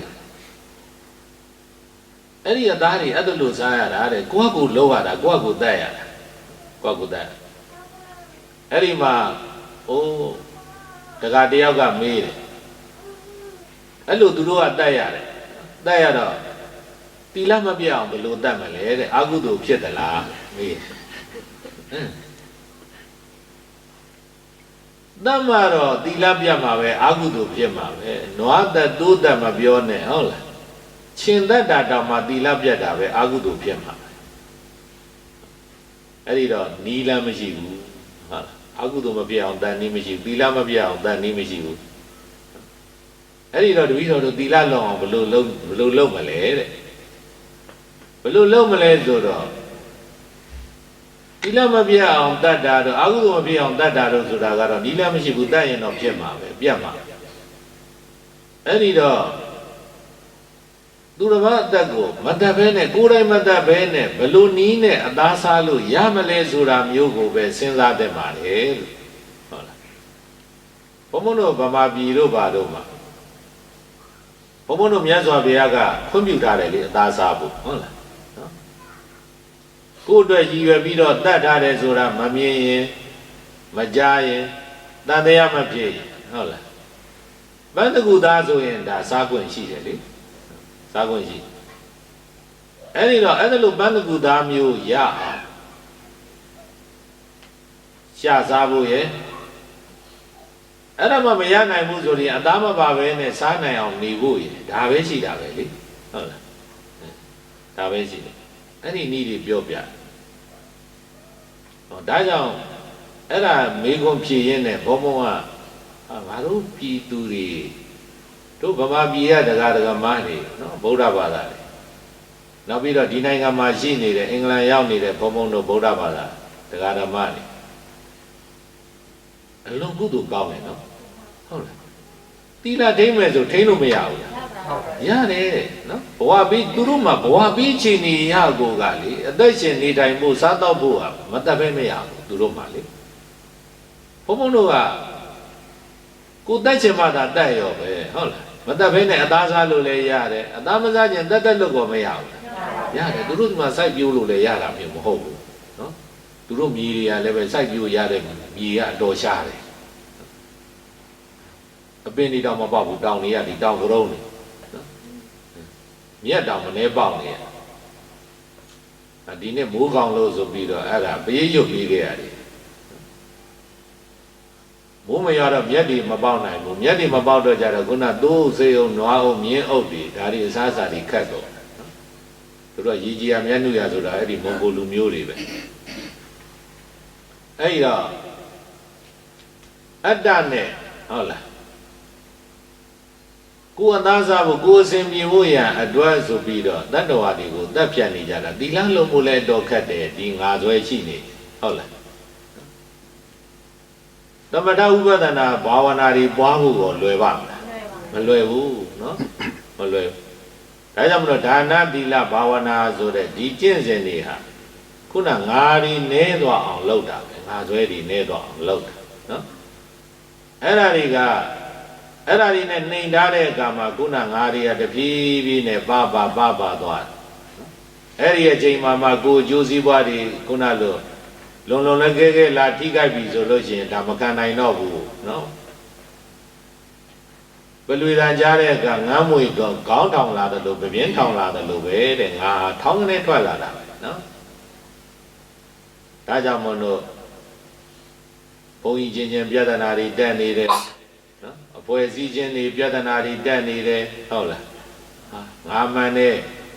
ငါတို့ပဲမှန်တယ်ငါတို့ယူဆမှန်တယ်ငါတို့လုံးတဲ့နဲ့ဟုတ်လားဒါမျိုးတွေနဲ့ဘုန်းကြီးတွေလည်းပြည့်နေကြတာလူတွေလည်းပြည့်နေကြတာဟုတ်လားနိုင်ငံတွေလည်းမဖြစ်ဘူးလားဖြစ်နေကြတာပဲအဖွဲ့အစည်းတွေတိုက်ခိုက်နေကြတာနော်အဲ့ဒီတော့ငါဆွဲတွေမပြုတ်တဲ့၍တော့ချမ်းသာပါမလားမချမ်းသာဘူးနော်အဲ့ဒီတော့ဆရာကြီးမင်းသူဝင်ကတော့သူ့ငါကိုသူစိန်ခေါ်တယ်နော်ငါမူငါကိုအောင်ပြီလောငါကိုငါကအောင်ပြီလောတဲ့ကိုအတ္တကိုနိုင်အောင်တိုက်ရမှာဟုတ်လားဒါပေမဲ့ဘုံဘုံတို့ကပဲကြာဆုံးနေတာကြာဆုံးနေတာအဲ့ဒီတော့ငါဇွဲတွေပြုတ်အောင်ကြိုးစားကြပါဟုတ်လားငါဇိုးတွေကိုတတ်နိုင်သမျှထိန်းကြဖို့ပါဟုတ်လားဒါအတိနဲ့တတိနဲ့ပညာနဲ့ဒါတွေနဲ့မထိန်းနိုင်ဘူးဆိုရင်တော့ခုနငါဇိုးတွေကထွက်လာမှာပဲဟုတ်လားငါဇိုးတွေကထွက်လာအဲ့ဒီတော့အတိနဲ့တတိနဲ့ပညာနဲ့ဒါတွေနဲ့ထိန်းကြဖို့အထူးအဖြင့်တော့ဘုံဘုံတို့ဘာသာရေးခေါင်းဆောင်လုပ်နေတဲ့ပုဂ္ဂိုလ်တွေတို့ဘာသာရေးလုပ်ငန်းတွေဆောင်ရွက်နေကြတဲ့ပုဂ္ဂိုလ်တွေတို့အထူးသတိထားဖို့ကောင်းတယ်ဟုတ်လားနော်အထူးသတိထားဖို့ကောင်းတယ်ဘာကြောင့်လဲဆိုတော့ဘာသာရေးခေါင်းဆောင်တွေလုပ်နေကြတယ်ဘာသာရေးမှာအကျိုးဆောင်တွေလုပ်နေကြတယ်ဘာသာရေးလုပ်ငန်းတွေလုပ်နေကြပြီးတော့ခုနငါဆွဲတွေနဲ့တဦးနဲ့တဦးဟုတ်လားဟာရံပြည့်နေကြတာပြောဆိုနေကြတာသူများကိုပြောတယ်ဆိုပေမဲ့လို့ဘေးလိုက်ကိုပေါင်ကိုလန်ထောင်းတာနဲ့အတူတူပဲဟုတ်လားဘုံဘုံတို့ကလည်းပဲဘုံကြီးတစ်ပါးမကောင်းကြောင်ပြောရတာကိုပေါင်ကိုလန်ထောင်းတာပဲဟုတ်လားကိုကတော့သူများပြောလိုက်ရတယ်ထင်တာအမှန်တော့ကိုပြန်ပြောနေတာနဲ့အတူတူပဲကိုသိက္ခာကြတာပဲဟုတ်လားဘုံဘုံတို့တရားဓမ္မတွေလည်းဒီတိုင်းပဲလေကိုပွဲစည်းထဲမှာတရားရဲ့အပြစ်ကိုပြောလိုက်ရတာဟုတ်လားအာနေချက်ကိုပြောလိုက်ရတာမျိုးအဲ့ဒါမျိုးပြောနေတာဟာနော်ကိုဘလောက်ပဲဂုံတက်အောင်ပြောနေပါစေကိုသိက္ခာချနေတာပဲဟုတ်လားထိခိုက်အောင်လုပ်နေတာလည်းအတူတူပဲအဲ့ဒါကြောင့်မလို့အတ္တကိုခွာရမယ်ငါဇွဲတွေဖြုတ်ရဘာတွေဖြုတ်ရ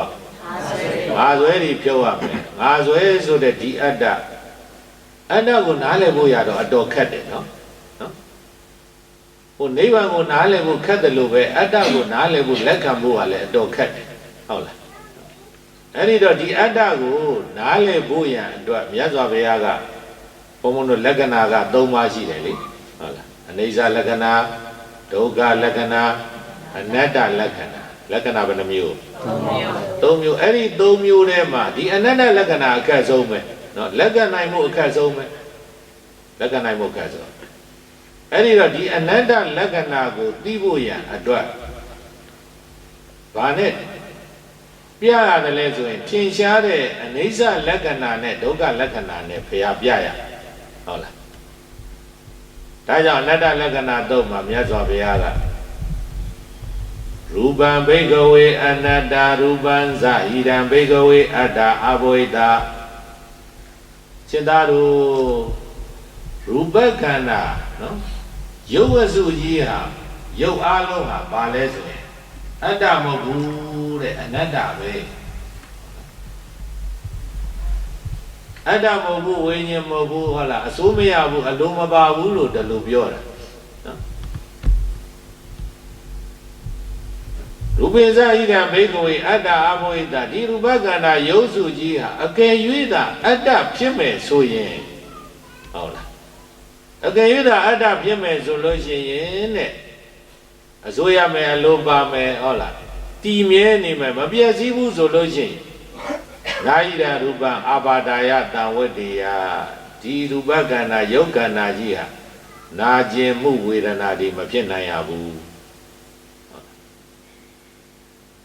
လက်ဝိရသရူပေဧဝမေရူပံဟောတုဧဝမေရူပံမှာဟောတိဒီယုတ်ခန္ဓာကြီးဟာအတ္တဖြစ်မယ်ဆိုလို့ရှိရင်အစိုးရမယ်အလိုပါမယ်ကို control လုပ်လို့ရမယ်ဆိုလို့ရှိရင်ငါယုတ်ခန္ဓာကြီးဟာအမြဲတမ်းပဲစကြောင်းနဲ့အရွယ်လေးဖြစ်နေပါစေဟုတ်လားတောင်းတလို့ရမှာပေါ့စီလို့ရမှာပေါ့ဟုတ်လားဟာအသက်60 90လို့အိုမင်းရင်းရော်တာတွေမဖြစ်ပါစေနဲ့ဒီလိုတောင်းတလို့ရမှာပေါ့ဟုတ်လား control လုပ်လို့ရမှာပေါ့ခုရတယ်မရဘူးအဲ့ဒါကြောင့်မလို့ယုတ်ခန္ဓာကြီးကအတ္တဖြစ်မယ်ဆိုလို့ရှိရင်ခုနဒုက္ခဝေဒနာတွေမဖြစ်အောင်လည်းပဲဒါစီနိုင်ရဟုတ်လားနော်နောက်ပြီးတော့ငါရဲ့ယုတ်ခန္ဓာဟာအမြဲတမ်းပြူနေပါစီပူမသွားပါစီနဲ့လို့တောင်းတလို့ក៏မရဘူးတောင်းတလို့ရမယ်ဟုတ်လားအတ္တတာဖြစ်နော် control လုပ်လို့ရမယ်ကိုယ်စီတဲ့အတိုင်းကိုထားတဲ့အတိုင်းရဒါပေမဲ့ယုတ်ခန္ဓာဟာအတ္တဟုတ်တယ်မဟုတ်ဘူးအနတ္တအစိုးမရဘူးအလိုမပါဘူး control လုပ်လို့မရဘူးနော်မမြဲဘူးဒါကြောင့်မို့လို့ယောဂန္နာကြီးဟာနာကျင်ကြိုက်ခဲတဲ့ဝေဒနာတွေဖြစ်နေတယ်ဖောက်ပြန်နေတယ်ဟုတ်လားယောဂဝေဒနာတွေဘုရုခံစားကြမှာဘယ်သူမှမခံစားခြင်းဘူးမခံစားခြင်းပဲနဲ့ဘာဖြစ်နေခံစားနေရတာဖြစ်နေတာနော်သူများဖြစ်တဲ့အခါကျမသိဘူးကိုဖြစ်တဲ့အခါကျမှငါမှဖြစ်မှဖြစ်ရလိမ့်ခြင်းဆိုဖြစ်တာဟုတ်လားနော်သူများဖြစ်လို့ရှိရင်တရားတွေပါပြသေးတာဒါတလူဖြစ်တတ်ပါတယ်ဒီခန္ဓာရလားတလူဖြစ်လက်ပါတယ်ဟုတ်လားနော်ကိုမထီရင်တော့အဲ့ဒါတရားကြသေးတယ်ကိုလည်းထီရောဘာဖြစ်တယ်ငါမှဖြစ်မှဖြစ်ရလေခြင်းဟုတ်လားတလူဖြစ်ငါမှဖြစ်ရဖြစ်မှဖြစ်ရလေခြင်းနဲ့မပြီးသေးဘူးကိုအမြင်တတ်တဲ့လူကိုသွားရန်လုပ်သေးတယ်နော်သူ့ကြမဖြစ်ဘူးဆိုတာအမှလာပြရတယ်သူကြမဖြစ်ဘူးဆိုတာမျိုးနော်အဲ့လိုမျိုးကဖြစ်တယ်နော်အဲ့ဒါသူများမှမဟုတ်ဘူးဘုံဘုံတို့လည်းအဲ့လိုဖြစ်တာနော်2000ခုနှစ်က TV တွေကရ2003ခုနှစ်ကျတော့စီးကျူဖြစ်တယ်နော်မတင်မဘဲနဲ့စီးကျူဖြစ်စီးကျူက900ကျော်ဈေးရုံတန်းရောက်အဲ့ဒါဈေးရုံတန်းရောက်သွားပြီတခါတည်းချိန်သွားတာအစားတောက်ဒီပါတွေရတယ်တခါတည်းစီးကျူဆန်ဆိုတာစားရနော်ဒီနေရာလဲဘာရတာမှမရှိတော့တခါတည်းလေခုနစီးကြိုစံဆိုတာဘုံဘုံကတော့ကိုယ်ပဲကြီးဝါနေရတယ်လို့ပဲစံနေဟာထမင်းတော့ဟုတ်သလားမသိဘူးဒါနေကိုယ်ရီများမသိဘူးပေါ့ဒီလိုမျိုးတွေ့အလွန်စိတ်ဆင်းရဲတဲ့ငါမှပြမပြေရလေခြင်းပေါ့လေဟိုတိပိဋကမပြီးတော့ကလည်းပဲစာရီကြက်နေရတာနဲ့ကောင်းကောင်းမစားနိုင် ဇံပွဲလေးပြီးတော့ကောင်းကောင်းနှက်လိုက်မယ်စားလိုက်မယ်ဆိုတဲ့အခါကျတော့ငတ်တဲ့ယောဂကဖြစ်သွားပါပြီငါတော့ဆုံးဘဝဆုံးပါပြီအဲ့လိုတွေဖြစ်တယ်နော်ကိုမတည်ဘူးဆိုလို့ရှိရင်ဒါတရားကြနိုင်တယ်ကိုဖြစ်တဲ့အခါကျတော့ဘာဖြစ်ဟာတရားမကြနိုင်တော့ဘူးနော်အဲ့ဒီတော့ကိုတရားကြတဲ့လူတွေလည်းသူတို့မဖြစ်သေးလို့ပါသူတို့မဖြစ်သေးလို့သူတို့ဖြစ်တာနဲ့ဒါသူတို့လည်းဒီလိုပဲဖြစ်မှာအဲ့ဒီတော့3-4ရက်လောက်နေမှအဲ့ဒါအညောင်းပြေအပြင်ဘက်လမ်းထွက်ရောက်မှဒကမာကြီးတယောက်က9နှစ်10နှစ်လောက်ကလေးလေးပိန်ချုံလို့အဲ့ဒီကလေးလေးကိုတွဲပြီးလမ်းလျှောက်နေတာအဲ့ဒါနဲ့သွားဆက်စုတယ်ဒကမာကြီးကလေးကဘာဖြစ်လို့တော့တရားစင်ပိန်ချောင်းနော်လမ်းလည်းကောင်းကောင်းမလျှောက်ဘူးကျင့်တရားနဲ့ကြောက်ကပ်ဖြစ်နေတာဘာလို့ကြောက်ကပ်ဖြစ်နေတာစီးယူဖြစ်နေတာကလေးကလေဒကမာကြီး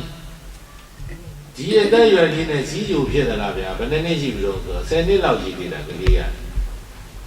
ကိုကဘုံကအဲ့ဒီတော့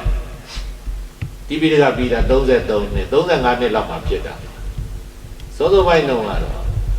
ငါ35နှစ်အသက်အရွယ်လေးနဲ့ဖြစ်နေဒီယောဂကြီးက80 80မှဖြစ်ရမှာဒီလိုတွက်နေတာကိုငယ်သေးတယ်ပေါ့လေဒီယောဂမဝင်သင့်သေးဘူးဆိုပြီးတော့ဖြစ်ဟိုမှာဆယ်နှစ်သားဖြစ်တယ်ဆယ်နှစ်သားဖြစ်တယ်ဓမ္မကြီးဖြစ်တယ်လားဆယ်နှစ်လားအရှင်ဘုရားမွေးရပါဖေဟာတဲ့မွေးရပါနော်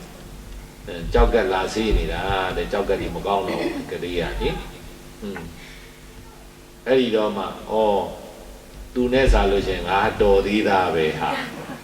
အဲ့ဒီတော့မှတတ္တရာရနော်တတ္တရာရအဲ့ဒီတော့ပြောချင်တာကဘုံဘုံတို့နော်ဒီ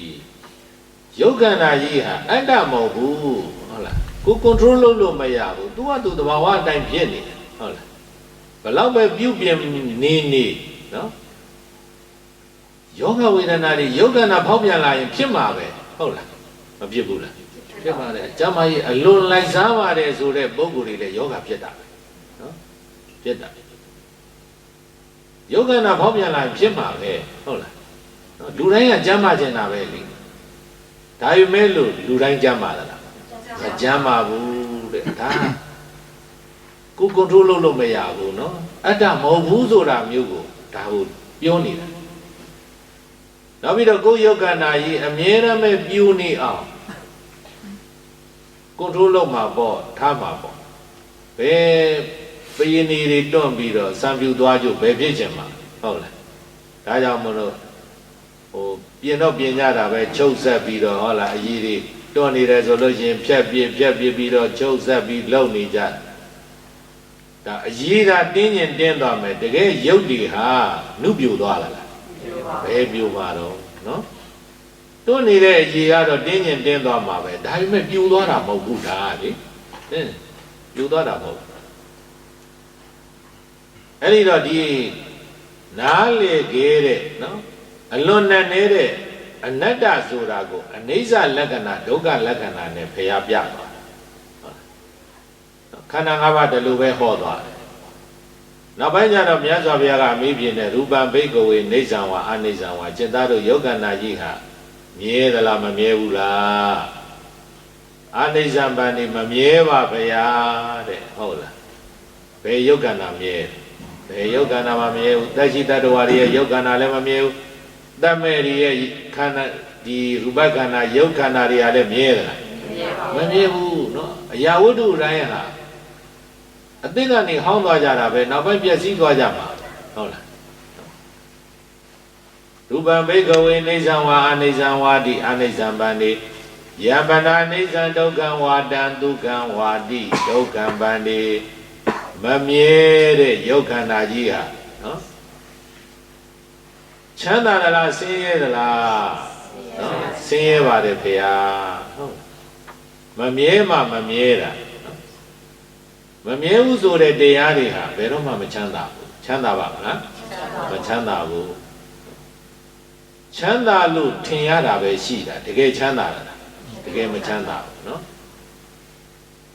အဲ့ဒီတော့ဘုံဘုံတို့ချမ်းသာလောကီချမ်းသာတွေချမ်းသာလို့ပြောတာနော်ဒါဝေဒနာနဲ့ခံစားလို့ဒုက္ခဝေဒနာဖြစ်တယ်ခံစားလို့ကောင်းတာကိုပြောတာနော်ခံစားလို့ကောင်းဒီခံစားလို့ကောင်းတဲ့ဝေဒနာဟာအမြဲတည်သလားမတည်ဘူးနော်အမြဲရှိနေတာမဟုတ်ဘူးပြီးရင်ချုပ်ပြောက်ပြီးတော့ဒုက္ခဝေဒနာတွေလည်းပေါ်လာတာပဲမပေါ်ဘူးလားပေါ်လာတာနော်ခံစားလို့ရတဲ့အရာတိုင်းဟာဘယ်တော့မှမမြဲဘူးနော်တကယ်လဲချမ်းသာအစစ်မဟုတ်ဘူးဟုတ်ရဲ့လားမဟုတ်ဘူးဘာကြောင့်လဲခံစားလို့ရနေတဲ့နော်ခန္ဓာရုပ်ခန္ဓာနဲ့ခံစားလို့ရတယ်ထိတွေ့ခံစားလို့ရတယ်အဲ့ဒါလိုမျိုးခံစားလို့ရတာခန္ဓာ၅ပါးနဲ့ထိတွေ့ခံစားလို့ရနေတာမျိုးဟာဘယ်တော့မှချမ်းသာအစစ်မဟုတ်ဘူးနော်ချမ်းသာအစစ်မဟုတ်ဟို online မှာပြန့်နေတယ်ဟုတ်လားနိဗ္ဗာန်ချမ်းသာနော်ဟို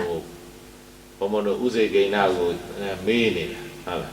ကလေးတယောက်ကနိဗ္ဗာန်ကဘာမှခံစားလို့မရဘူးခံစားစရာလည်းမရှိဘူးဘာမှလည်းမရှိဘူးဆိုတော့နိဗ္ဗာန်ပြင်းစရာကြီးပဲတဲ့အကယ်၍မတော်တဆနိဗ္ဗာန်မြန်ရောက်သွားရင်တဲ့ပြန်လာလို့ရလားကလေးကမေးတယ်နော်မတော်တဆဆိုတာပါလေနော်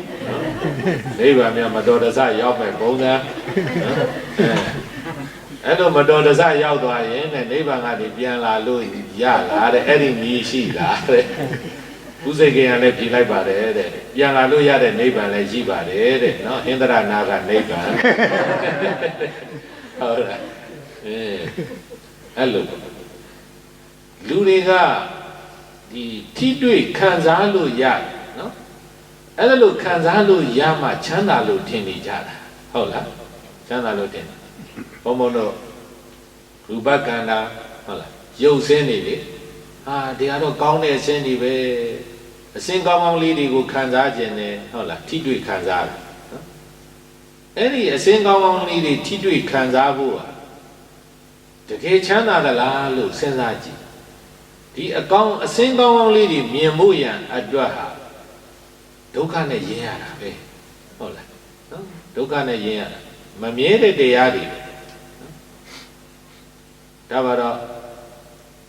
အစဉ်ကောင်းကောင်းလေးခံစားခြင်းတို့လှလို့ပစ္စည်းလေးတွေအလှပလေးတွေတင်တတ်နော်ဒါလေးကြည့်ပြီးတော့ပီတိဖြစ်ဒါလေးကြပြောက်ကွဲသွားလို့ရှိရင်ခုနချမ်းသာဆိုတာရှိပါဦးမလားမရှိဘူးနှမျောတတာတွေဖြစ်မဲ့သူများကြောင့်ကွဲသွားရင်အဲ့ဒါဒေါသတွေထွက်အောင်ဟုတ်လားနိဗ္ဗာန်ဆိုတာအဲ့လိုထိတွေ့ခံစားရတာမျိုးမဟုတ်ဘူးဉာဏ်နဲ့ထိတွေ့ခံစားရဘာနဲ့ထိတွေ့ခံစားရဉာဏ်နဲ့ထိတွေ့ခံစားရတာမျိုးဟိုခန္ဓာ၅ပါးနဲ့ထိတွေ့ခံစားရတာမျိုးမဟုတ်ဘူးဘုံဘုံတို့ခံစားထိတွေ့နိုင်တာဟာဒါပဲရှိတယ်ဟုတ်လားနိဗ္ဗာန်ဆိုတာကဉာဏ်နဲ့မှထိတွေ့ခံစားရတာဆိုတော့အဲ့ဒီဉာဏ်မရမချင်းနိဗ္ဗာန်ရဲ့အရာသာနိဗ္ဗာန်ဘာဆိုတာကိုသိနိုင်ပါ့မသိနိုင်နော်မသိနိုင်တဲ့အခါကျတော့ငရုတ်တိမစားဘူးတဲ့ပုဂ္ဂိုလ်ငရုတ်တိဘယ်လိုအရာသာရှိပါတယ်ဆိုတာမျိုးဘလောက်ပြောသူနားလည်မှာမဟုတ်ဘူးဟုတ်လားကိုယ်တိုင်စားကြည့်မှာဩဆက်တကူဟုတ်လားဒါမျိုးဖြစ်တော့အဲ့တော့ဉာဏ်နဲ့ထိတွေ့ခံစားရတာဘာနဲ့ထိတွေ့ခံစားရပိစတံဝိရိတဘောဝိညူဟိနော်ဟိုဘုံဘုံတို့စကိုင်းကဝိဇောရယဆရာဝိဇာလင်ကဆရာတော့ဘုံဘုံတို့တိပိဋကရွေးချယ်ရေးစာမေးပွဲမှာနော်အတွင်းမှုတို့ဥက္ကဋ္ဌတို့လောက်သွားတယ်ဆရာတော်ကြီးစီတက်ရှိထင်ရှားရှိတော့ကဘုံဘုံတို့တွေ့ရင်ဖူးတဲ့ကတကဘုံဘုံတို့တိပိဋကဆရာတော်တော့မှသွားပြီးတော့ဖူးကြတယ်ဆရာတော်ကြီးကဗာမေးတော့ဟေးတိပိဋကနိဗ္ဗာန်ကိုငါနားလည်အောင်ပြောစမ်းကွာနိဗ္ဗာန်ကိုငါနားလည်အောင်ပြောစမ်းကွာရာဂကုံရာကိုနိဗ္ဗာန်လို့ခေါ်ပါတယ်ဗျာဒေါသကုံရာနိဗ္ဗာန်လို့ပြောပါတယ်ဗျာတဏှာကုံရာနိဗ္ဗာန်လို့ပြောပါတယ်ဗျာဒါစာတဲ့ပြီးတယ်နိဗ္ဗာန်အဖွင့်နေရုပ်ပြဟေးအဲ့ဒါတွေမပြောနဲ့ငါသိပြီးသားအဲ့ဒါတွေမပြောနဲ့ကွာစာတဲ့ဟာတွေမပြောနဲ့တဲ့မင်းတို့ငါနားလည်အောင်ပြောစမ်းစ စာရဲဟာမပြောနဲ့ဆိုတော့နိဗ္ဗာန်နားလည်အောင်ပြောပါဆိုတော့ဘာသွားပြောမလဲအဲ့ဒီတော့ဘုံဘွားရှောင်းလိုက်တယ်ဆရာတော်ဗျာနိဗ္ဗာန်မရဘူးတော့နိဗ္ဗာန်ဘယ်လိုဆိုတာမသိပါခင်ဗျာ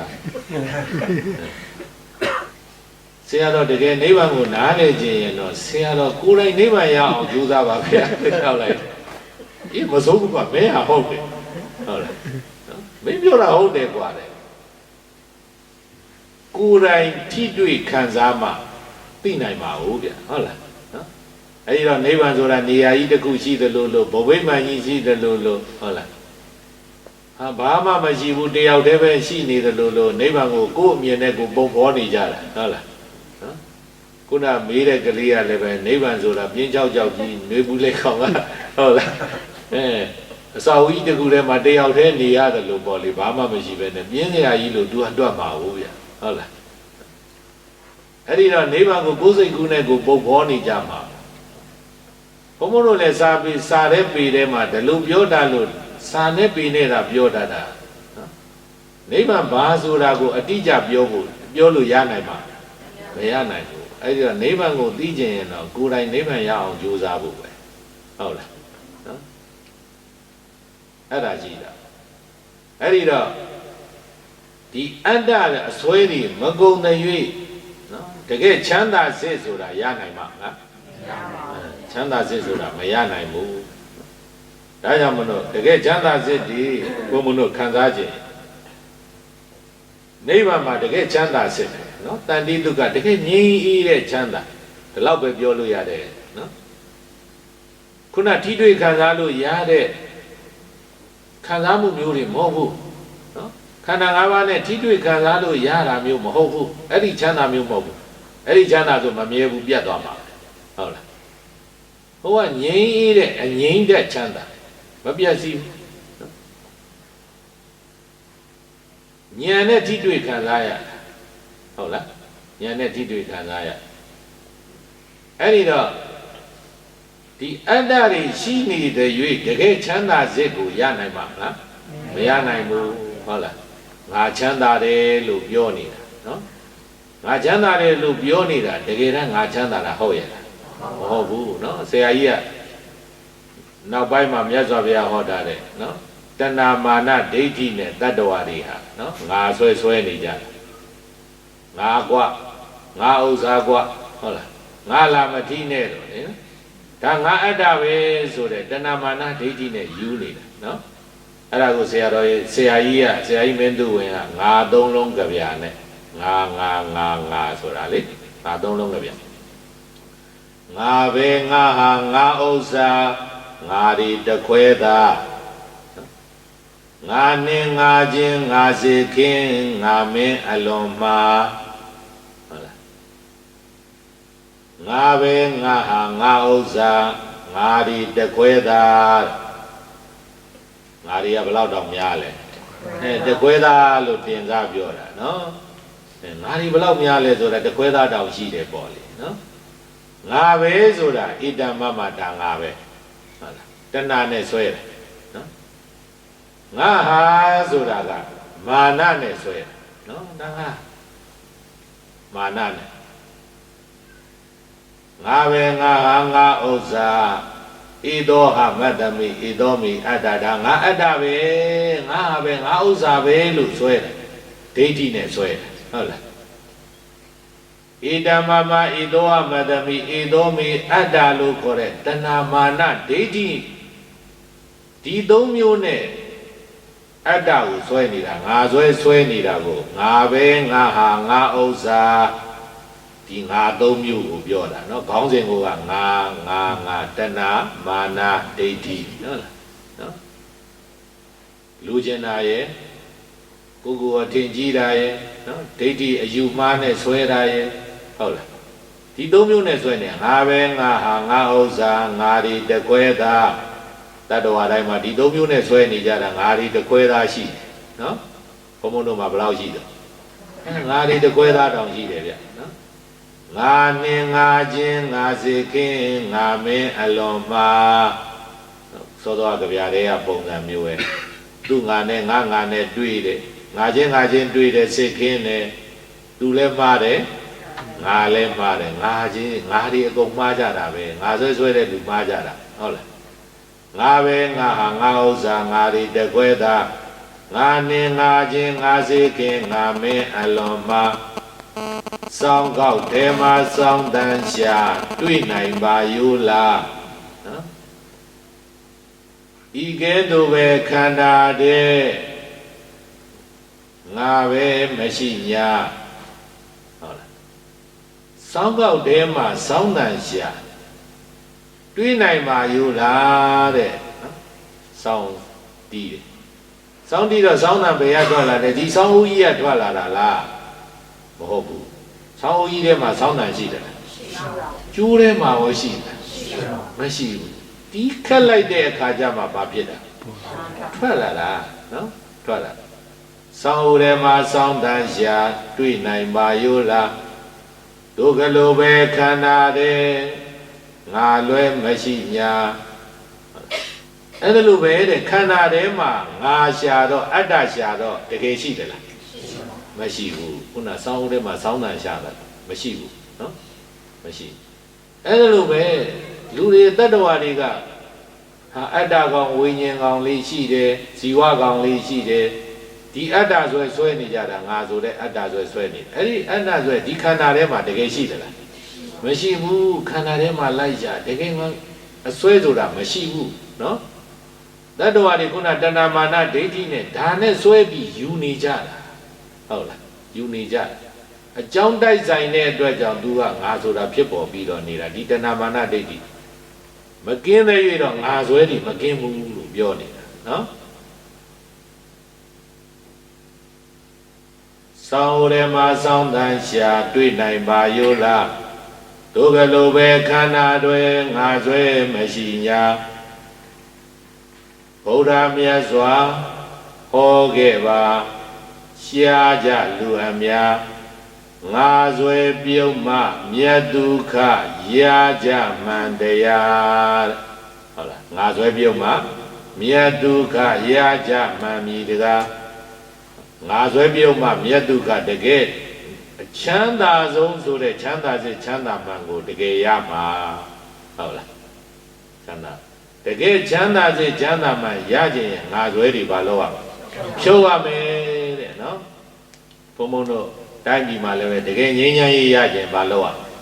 ငါဆွဲတွေဖြုတ်ရမှာဗျာငါဆွဲတွေမဖြုတ်တဲ့၍တော့မရဘူးဟုတ်လားနော်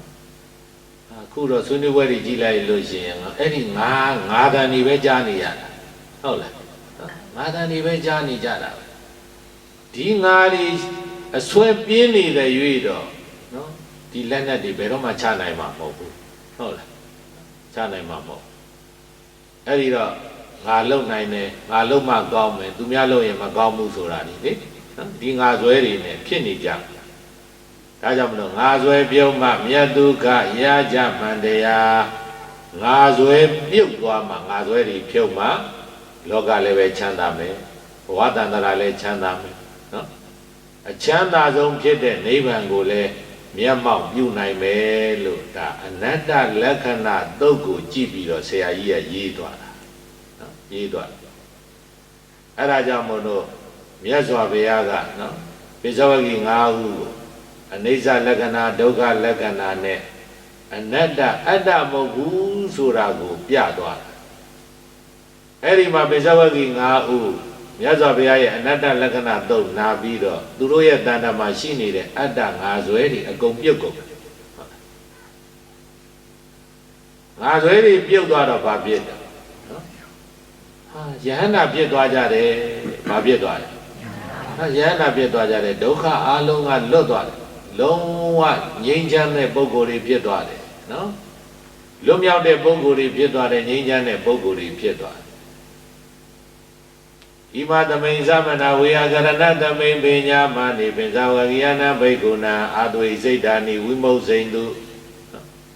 ပိဇဝဂိ၅ခုဟာယန္နာဖြစ်သွားပြီဟုတ်လားယန္နာဖြစ်သွားပြီယန္နာဖြစ်သွားပြီငါဇွဲတွေပြုတ်သွားပြီဆိုလို့ရှိရင်အချမ်းသာဆုံးဖြစ်တဲ့နိဗ္ဗာန်ချမ်းသာရသွားပြီမျက်မှောက်ပြုသွားပြီထိတွေ့ခံစားရပြီလို့ဒါပြောတာနော်အဲ့ဒီတော့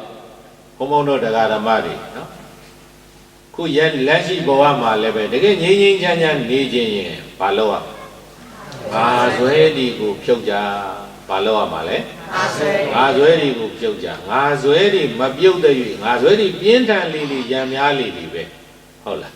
ငါဇွဲဒီပြင်းထန်လေးလေးရံများလေးလေးပဲဟာ तू ကငါ့ကိုစော်ကားတယ်နော်ငါ့ကိုဘာပြောသွားတယ်အကုန်လုံးလိုက်ကောင်းလို့လားငါ့ကိုဘာပြောသွားတာငါ့ကိုဘယ်တော့ကဘာလုပ်သွားတာမှတ်ထားသေးတာနော်ဟာဘယ်ချိန်တော့ကငါ့ကိုဘာပြောသွားတာငါ့ပေါ်မှာဘလို့လှုပ်သွားတာမမိနိုင်ဘူးမပြောင်းနိုင်ဘူးတချို့ဆိုရင်အဲ့ဒီကတစ်သက်လုံးယူသွားတာနော်တစ်သက်လုံးယူသွားအဲ့ဒီတော့အဲ့ဒါလို့ငါဇွဲတွေပြင်းထန်လေးလေးကိုယ်စိတ်ကမငြိမ်းချမ်းလေးလေးပဲဟုတ်လား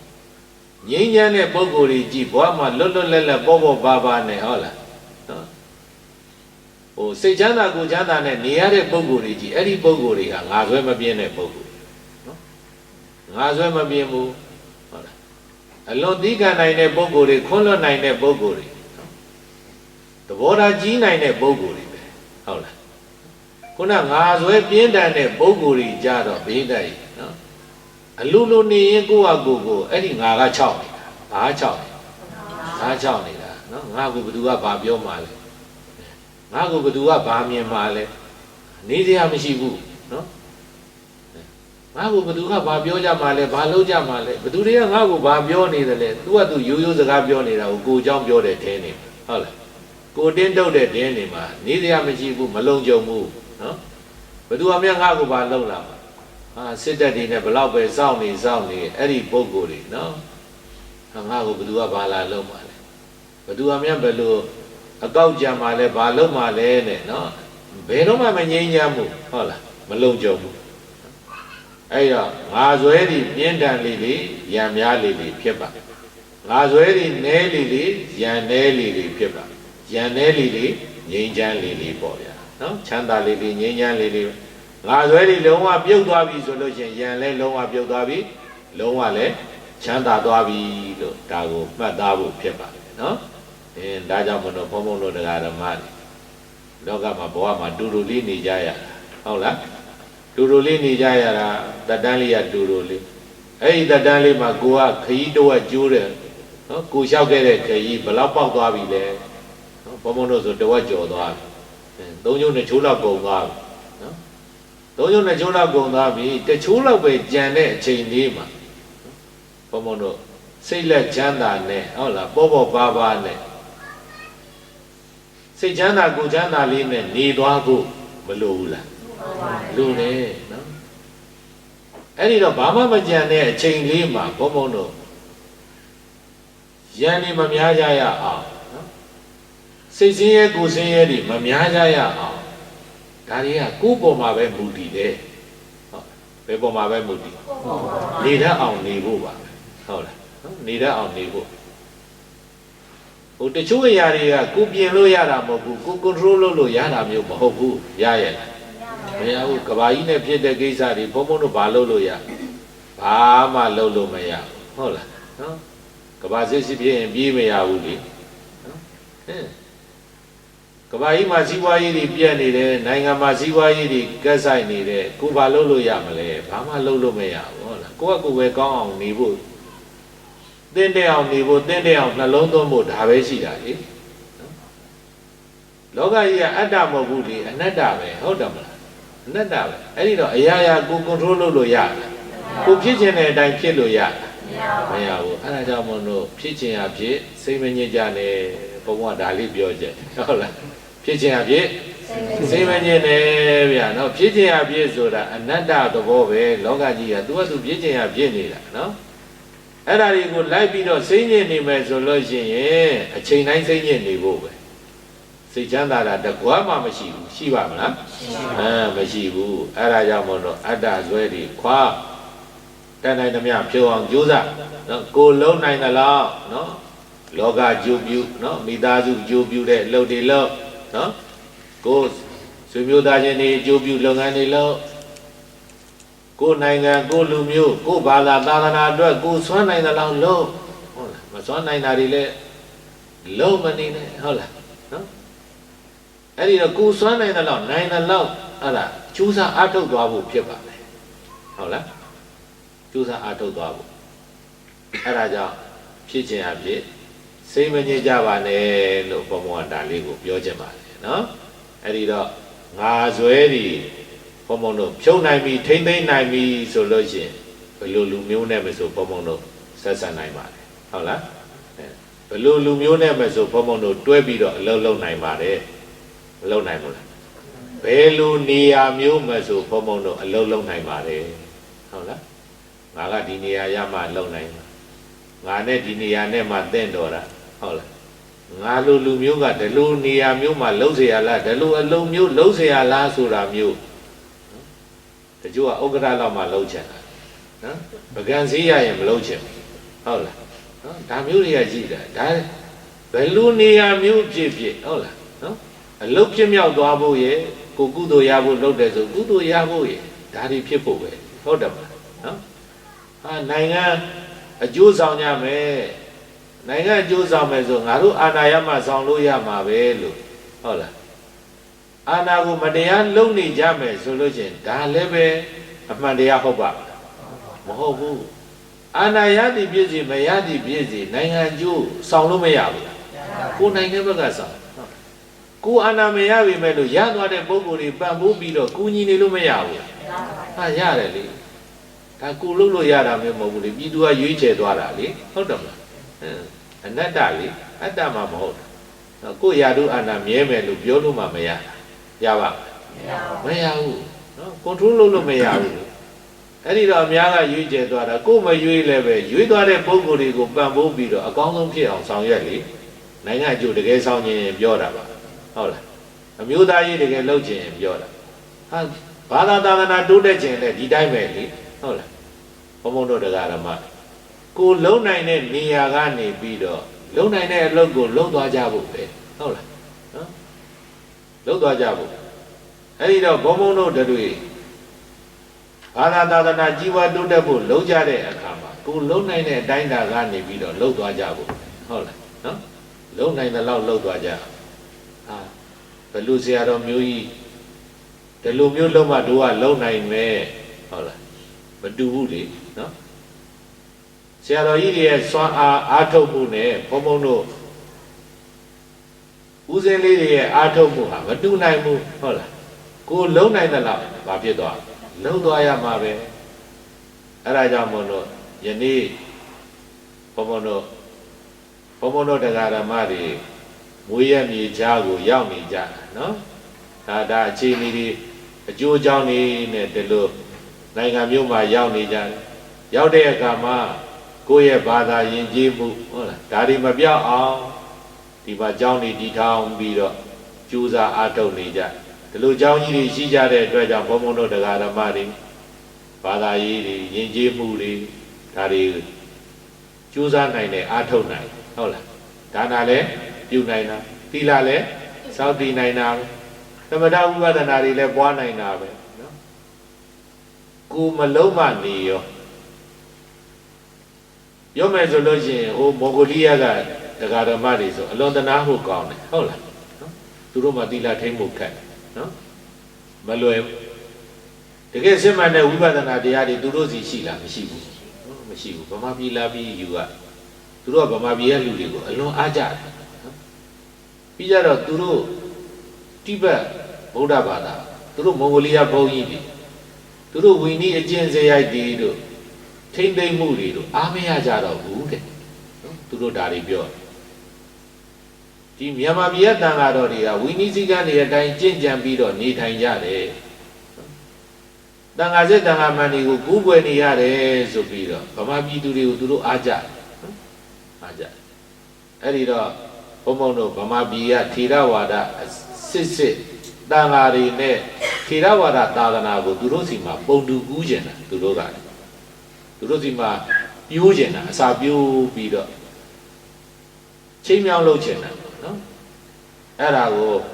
ဘုံဘုံတို့ပူပေါင်းပြီးတော့ကြိုးစားဖို့ဆောင်ရွက်ဖို့အဲ့ဒီတော့ဒီလောက်အေးတဲ့ရာသီဘုံဘုံတို့ဗမာတန်ဃာတွေသွားနေဖို့ဆိုတာအတော့ခက်တယ် နော်အတော်ခက်အဲ့ဒီတော့အဲ့ဒီဥက္ကဋ္ဌတကာကြီးလည်းဘုံဘုံတို့ကပြောတယ်ခင်ဗျားတို့မွန်ဂိုလီးယားလူငယ်လေးတွေသာသနာမှာဝင်ကျင်တဲ့ဘုန်းကြီးဝတ်ကျင်တဲ့ကလေးတွေကိုဆုလိုက်နော်ဆုပြီးတော့အဲ့ဒီကလေးတွေကိုဗမာပြည်ပို့ပြီးဗမာပြည်မှာဘုံဘုံတို့ကရှင်ပြုပေးမယ်ပြီးရင်ပိဋကစာပေတွေသင်ပေးမယ်ပိဋကစာပေတွေသင်ပေးပြီးတော့ဦးဇင်းတွေဖြစ်သွားပြီပိဋကစာပေတွေကျမ်းကျင်သွားပြီဆိုလို့ချင်းအဲ့ဒီ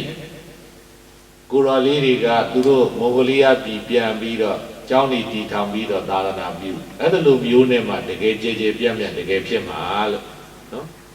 ဘုံဘုံတို့စီကသွားပြီးတော့နေတာကတော့8 လလောက်စနိုးတဲ့ရေခဲတဲ့နေရာမှာဘယ်နေနိုင်မှာတော့နော်10 ရက်တောင်မှဒီအသားကမစားနိုင်ဘူးနန်းလာချွေးတက်တာတောင်မှဒီနွားနဲ့နန်းထွက်လာတဲ့ထင်တာပဲပေါ့အဲ့ဒီတော့ညီတော်မြဲတဲ့နန်းနေတယ်လို့ကိုခံစားရတာပဲနော်9 ရက်လောက်နေတော့အသားတွေရားတယ်လို့ထင်တာလေအဲ့လိုဖြစ်တာတော့ဘယ်နဲ့ကောနေရောဒါပဲအသားတွေပဲစားနေရတာအသားတွေပဲနော်အဲ့လိုမျိုးအဲ့ဒီတော့အဲ့လိုပုံစံမျိုးနဲ့သာသနာကိုဖြတ်မှာဆိုပြီးတော့အဲ့ဒီတော့ဘုံဘုံတို့ကိုပြီးခဲ့တဲ့နှစ်လောက်ဆိုလို့ချင်းအဲ့ဒါတပါးတော့လာလိမ့်မယ်နော်တပါးတော့လာလိမ့်မယ်အဲ့ဒါတူတယောက်ကအဲ့ဒါသူကရဟန်းပြုမှာတဲ့ဘုန်းကြီးဝတ်မှာတဲ့နော်အဲ့ဒီကလေးတယောက်တွေ့တယ်အလွန်အေးစီစီနဲ့တရားတွေလည်းထိုင်တယ်တရားတွေလည်းအားထုတ်တယ်နော်တရားတွေလည်းအားထုတ်တယ်အဲ့ဒါဘုံဘုံတို့လာပါလိမ့်မယ်နော်ပြီးတော့သူလိုက်စုအောင်ပဲတဲ့မွန်ဂိုလီးယားကလေးတွေပေါ့နော်ကိုရင်လေးတွေဝက်ဗမာပြည်မှာပို့စံတင်လိုက်တယ်ပြီးရင်ဘုံမှာသာသနာပြန်ပြုကြဖို့အဲ့လိုမျိုးနော်အဲ့တော့သူတို့မှာပင်ပန်းခက်ခဲနဲ့သာသနာအစ်နော်ဘုရားဟောတာတဲ့တရားဟောတွေသီလသမာဓိပညာဒါတွေကိုအစစ်မှန်ကျင့်ဖို့ရသူတို့မှာကြိုးစားနေရတာအခက်ခဲနဲ့နော်ဘုံဘုံတို့တရားဓမ္မတွေကယရနာဘုံမောတက်ထိုင်နေရနော်ဘယ်ပေါ်ထိုင်နေတာနေရမယူရဲနဲ့ဒါနာလည်းပြုလို့မရဘူးလားသီလဟောစောင့်တည်လို့မရဘူးသမထဥပဒနာဘာဝနာတွေရောပွားလို့မရဘူးဘုံဘုံတို့တရားမှာဗမာပြည်ပြန်ပြီးတရားအထုတ်เสียမလို့ဘူးနော်ဒီမှာတရားစခန်းတွေမပွင့်ဘူးလားဘူးလုံးဖို့ပဲလိုတယ်ယူဖို့ပဲလိုတယ်လေနော်ယူဖို့ပဲလိုတယ်အဲ့ဒါကြောင့်ဟောတော့ကြိုးစားပြီးတော့ယူကြပါနော်သူများတွေခက်ခဲပင်ပန်းနဲ့ကြိုးစားပြီးတော့အားထုတ်နေရဒီလာလေးလုံဖို့တော့မနေ့ကြိုးစားနေရတဲ့ခက်ခဲနေတဲ့ဘဝအနေထားတွေနဲ့ကြည့်ရဆိုလို့ရှိရင်ဘုံဘုံတို့တရားဓမ္မတွေအလုံးကိုကံကောင်းတယ်နော်အလုံးကိုကံကောင်းဗုဒ္ဓဘာသာစိတ်ဝင်စားကြတဲ့လေ့လာကြတဲ့ပုဂ္ဂိုလ်တွေကဘုံဘုံတို့ဗမာပြည်ရဲ့ဗုဒ္ဓဘာသာကိုအလွန်တန်ဖိုးထားတာနော်တန်ဖိုးထားတယ်အဲ့ဒါလိုတန်ဖိုးထားတဲ့အတွက်ကြောင့်ကိုယ်ကြောင့်လည်းပဲဒီဗုဒ္ဓဘာသာကောင်းတဲ့နေဟာပြတ်မသွားအောင်ပုံရိပ်ကြီးညှိုးမသွားအောင်လည်းပဲတတိထားဖို့လိုတယ်မလိုဘူးလားလိုတယ်နော်ဘုံဘုံကဒါကိုလည်းပဲအပြီးပေးခြင်းပါဘာကြောင့်လဲဆိုတော့ကိုယ့်ရဲ့အပြုမှုအပြောဆိုအနေထိုင်ဒါရီဟာဘုံဘုံတို့ဗုဒ္ဓဘာသာဆိုတဲ့အပေါ်မှာသွားပြီးတော့ပုံရိပ်ကကြားတယ်မကြဘူးလားကြားတယ်ဘုံဘုံတို့ဘုန်းကြီးတစ်ပါးကခုနလိုအပြောဆိုအလောက်ကိုင်းနေနော်ဗုဒ္ဓတရားတော်တွေနဲ့မညီဘဲနဲ့ဗုဒ္ဓနီးလည်းမကြဘဲနဲ့ပြောဆိုလောက်ကိုင်းမယ်ဆိုလို့ရှိရင်အဲ့ဒီပုံရိပ်တွေကခုနဗုဒ္ဓဘာသာပေါ်မှာသွားတာမင်းတို့ဗုဒ္ဓဘာသာဘုန်းကြီးတွေကဒီလိုပဲလားမင်းတို့ဗုဒ္ဓဘာသာတွေကဒီလိုလားနဲ့ဒီလိုဖြစ်တာနော်ဘုံဘုံတို့အဲ့ဒါနိုင်ရသွားလို့ရှိရင်လေနော်မနေရှင်းနေရတယ်ဒီကိစ္စလေနော်မင်းတို့ဗုဒ္ဓဘာသာတွေကငြိမ်းချမ်းတယ်ငြိမ်းဤတယ်အလွန်ယဉ်ကျေးတယ်တိမ်မွေ့တယ်လို့ဒီလိုနားလည်ထားတာနော်မင်းတို့ဗုဒ္ဓဘာသာဘုန်းကြီးတွေကဘာသာရေးတွေအစွန်းရောက်ပြီးတော့တက်ကြတယ်ဖြတ်ကြတယ်ဘာသာကြားတွေပါဖြစ်ကြတယ်နဲ့သတင်းမားတွေနဲ့ဒါမျိုးတွေဖြစ်နေနော်ဒါတွေမလေးရှင်းနေရတာပြောနေရဒါတွေကဘုံဘုံတို့ဘာသာဝင်တွေရဲ့ဘုန်းကြီးတွေတရားဓမ္မတွေရဲ့ ပြောဆိုအနေထိုင်နေဘုမမှန်ရလို့ဖြစ်ပါတယ်ဟုတ်လားဒီပုံရိပ်တွေကသွားတာကိုဒီပုံရိပ်တွေကသွားဒါကြောင့်မလို့ဒါကိုလည်းပဲဘုံဘုံတို့ကအတူပဲမေတ္တာရက်ခံပါတယ်နော်ဘုံဘုံတို့အားလုံးပေါ့လေယန္တန်တော်တွေရောတရားဓမ္မတွေရောအားလုံးနော်ဘုံဘုံတို့ပြုသမျှလုံးသမျှနော်လားအရာအားလုံးဟာဘုံဘုံတို့အရေးကိုနေတဲ့ဗုဒ္ဓသာသနာတော်ကြီးအပေါ်မှာပုံရိပ်တွေကဟတ်နေတာဟုတ်လားကောင်းရင်လည်းပဲဒီပုံရိပ်တွေကကောင်းတယ်လို့ကြောင်ပြန်သွားမှာမကောင်းရင်လည်းကိုမကောင်းရင်လည်းမကောင်းတယ်လို့ဒီသာသနာတော်ကြီးမှာဟုတ်လားသူများဖြက်လို့ပြက်နေတာမဟုတ်ဘူးဘုံဘုံတို့ဘာသာဝင်ဒီကိုယ်တိုင်ကိုကဖြက်လို့ပြက်မှာဟုတ်လားဒါကိုလည်းပဲသတိထားကြပါလို့ဘုံဘုံတို့တိုက်တွန်းနေပါတယ်နော်အဲ့ဒီတော့ငါဇွဲတွေဖြုတ်ကြပါဘာလို့ရမလဲငါဇွဲတွေဖြုတ်ကြပါလို့တကယ်ငါဇွဲတွေဖြုတ်မှချမ်းသာရကြမှာဖြစ်ပါတယ်အဲ့ဒါလေးကိုဘုံဘုံတို့အတိပေးရင်းနဲ့နော်ဒီလောက်ဆိုတော်လောက်ပါနော်အဲ့ဒီတော့ဘုံဘုံတို့တိပိတကဒိဋ္ဌံရွတ်ဆိုပြီးတော့ဘုံဘုံတို့တရားသိမ့်မှာဖြစ်ပါတယ်သာသနာဝိတတံဟောတုလောကိပါတုတိပိတကဓမ္မောကန္တံပတ္တာလိတုသုကန္တုပฏิပတ္တိယသာသနာရှင်တော်ဘုရားဟောပေါ်ကြသည့်တရားအစုံသုံးပုံပိတကသာသနာတော်မြတ်ကြီးသည်လောကီလူရယနာအပြာပြာပြမမကျွင်းကဘာလောကရကြီးအတွင်း၌ဝိတတံဟောတုတတဝါမှန်သ၍တရားတွေ့အောင်စီစီဆုံးစွာပြန့်နှံ့ပါစေတည်းဒီပိတကံရှင်တော်ဘုရားဟောပေါ်ကြသည့်တရားအစုံသုံးပုံပိတကဓမ္မကန္တာယောဝပါဝင်းငွေလမင်းကြီးသည်လောကီလူရယနာအပြာပြာပြမမကျွင်းကဘာလောကရကြီးအတွင်း၌ပါတုသစ္စာအလင်းဇက္ကသွင်း၍ရှင်လင်းကြည်သာထွန်းပါစေတည်းဒီပိတကံရှင်တော်ဘုရားဟောပေါ်ကြသည့်တရားအစုံသုံးပုံပိတကဓမ္မကန္တာဤသာပြောင်းဝင်းအယောင်အလင်းသည်ဓမ္မောကန္တံသစ္စာတရားပိက္ခာကြသည့်ညာအပြည့်ယွင်းအမိုက်တွင်သို့အဝိဇ္ဇာဒီဟုသောအမိုက်မောင်လူကြီးကိုပဒါလီတုသစ္စာတရားအလင်းများဖြင့်ကျင်ပွားသည်စေပေါက်ွယ်နိုင်ပါစေတည်းပฏิပတ္တိယပိဋကတရားနီလများဖြင့်ကျင်ပွားကိုစီကုန်ဤလေးနာအကျင့်ပฏิပတ်ကြောင့်တတ္တလူနာပြမတတ္တဝါတို့သည်ဒုက္ခတုတတ္တဝါမှန်သိ၍တရားတွေ့၍ချမ်းမြေကြည်ဖြူချမ်းသာတော်မူကြပါစေကုန်တည်းသာ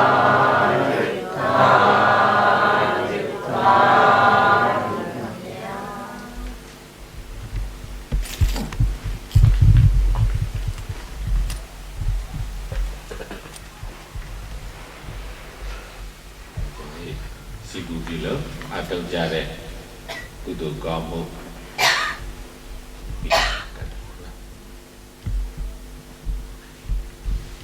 နိဗ္ဗာန်စုတောင်းပြီးတော့မိဘဘုရားဆရာသမားကျေးဇူးရှင်များစာထားက30ဘုံသားတို့အားမြတ်ခွန်ချွေပြီးဝေကြရအောင်အားလုံးကုသိုလ်ဘွားကညီညာပြပြလိုက်စုကုသိုလ်ယူရေးဆက်သွန်းချမြဝေကြပါစို့သူတော်ကောင်းတို့ဣဒံမေပုံညာအာတဝက္ခယံအာဝံဟောတုရှင်ဘုရားတဝိတော်တို့သည်လုံးစုံသောအန္တရာဝိစေယပေါင်းမှမြောက်ရာဖြစ်သောနိဗ္ဗာန်ကိုပညာပူညာတို့ဖြင့်သင်မြန်စွာမျက်မှောက်ပြုပါရခြင်းကျိုးမှာ၎င်းယခုဘဝ၌ပင်ကြားရောက်တတ်သော96ပြာယောဂတို့မှာဝေကွာကင်းလွတ်၍အောင်ကျိုးချမ်းသာမင်္ဂလာသူ ဒုက္ခမင်္ဂလာဒုက္ခ ဝါဝတို့သည် ဝါဝတို့သည် ယနေ့တကြ ယနေ့တကြ ယနေ့လာခဲ့သော ယနေ့လာခဲ့သော ပြန်ပွား ပြန်ပွား စီပင်ပါစီခြင်း စီပွားစေခြင်း ယုံငါ၎င်း ကျုံပါ၎င်း ဤမှန် ဤမှန် တောင်းတကြ၍ တောင်းတကြ က ၍ ရဏဂုံ ကရဏဂုံ သုံးပါးနှင့်တကွာ သုံးပါးနှင့်တကွာ ဘာဘာသော အာဘာသော သီလတော်မြတ်ကို သီလတော်မြတ်ကို ကျင့်သုံးခံယူ ကျင့်သုံးခံယူ သောက်တည်ပြီးလျင် သောက်တည်ပြီးလျှင် တိပိဋကတရ တိပိဋကတရ ဆရာတော် ဆရာတော် အရှင်မြတ်အား အရှင်မြတ်အား လူသေးစွာ လူသေးစွာ နှင့်ဆောင်ကြ ပိဆောင်ကြ ၍ ၍ တရားအလူ တရားအလူ လူရန်ကြပါကုန်၏ လူရန်ကြပါကုန်၏ အရှင်ဘုရား အရှင်ဘုရား တပည့်တော်တို့သည် တပည့်တော်တို့သည် ယနေ့ယခု ယနေ့ယခု ပြုလုပ်ရသော ပြုလုပ်ရသော အာထုရသော အာထုရသော ဒါနအနှင့် ဒါနအနှင့် သီလအနှင့် သီလအနှင့် ဘာဝနာအနှင့် ဘာဝနာအနှင့် အနှစ်သုံးပါး အနှစ်သုံးပါး ကောင်းမှုများကြောင့် ကောင်းမှုများကြောင့် ဘုရားသာသနာတော်ဤ ဘုရားသာသနာတော်၏ အနှစ်ဖြစ်သော အနှစ်ဖြစ်သော ဘတ်ဘူနိဗ္ဗာန် ဘတ်ဘူနိဗ္ဗာန် ဘူဒံသော ဘူဒံသော လောကုတ္တရာ လောကုတ္တရာ တရားတော်တို့ကို တရားတော်တို့ကို အရဟတဘူပ အရဟတဘုရား လင်းမြန်ဒုက္ခ ဉာဏ်တို့ကြောင့် မျက်မှောက်ပြုရသည်ကို မြတ်မောပြုရသည် ပြကြရပါလိုကုန်၏ ပြကြရပါလိုကုန် အရှင်ဘုရား အရှင်ဘုရား ဤကောင်းမှု ဤကောင်းမှု အစုစု၏ အဆုစု၏ ဘုရားကများကို ဘုရားကများကို မိဘဘုရား မိဘဘုရား ဆရာသမား ဆရာသမား ယေရှုရှင်များ ယေရှုရှင်များ အစသာ၍ စသာ၍ 31ဘုံ 31ဘုံ ကျင်လေကုန်သော ကျင့်လေကုန်သော ဝိနိယ ဝိနည်း တတဝါ ဘတ်တော် အပေါင်းတို့အား အပေါင်းတို့အား အမြအမြ အမြအမြ ဝေဝေကြပါကုန်၏ ပြေဝေကြပါကုန် အရှင်ဘုရား အရှင်ဘုရား အမြရာ အမြရာ ၍ ၍ စိတ်နှပြ ကိုယ်စိတ်နှပြ ချမ်းသာ ချမ်းသာ ချမ်းသာကြသည် ချမ်းသာကြသည် ရေကြပါစေကုန်သော ပြေကြပါစေကုန်သောအာလုံးကြကြသမျှအမြအမြအမြယူတော်မူကြပါကုန်သောသာဓုသာဓုသာဓုအာလုံးကြကြသမျှအမြအမြအမြယူတော်မူကြပါကုန်သောသာဓုသာဓုသာဓုအာလုံးကြကြသမျှအမြအမြအမြယူတော်မူကြပါကုန်သောသာဓုသာဓုသာဓု အလုံးသောတရားနာပရိသတ်ပေါင်းသူတော်ကောင်းတို့ကိုယ်စိတ်နှပြကြမှာချမ်းသာ၍လောအဆန္ဒများပြည့်စုံကြကအမျိုးဘာသာသာသနာကျိုးများကိုစရရုတိုးကတည်ဖို့ထမ်းဆောင်နိုင်ကြပါစေ။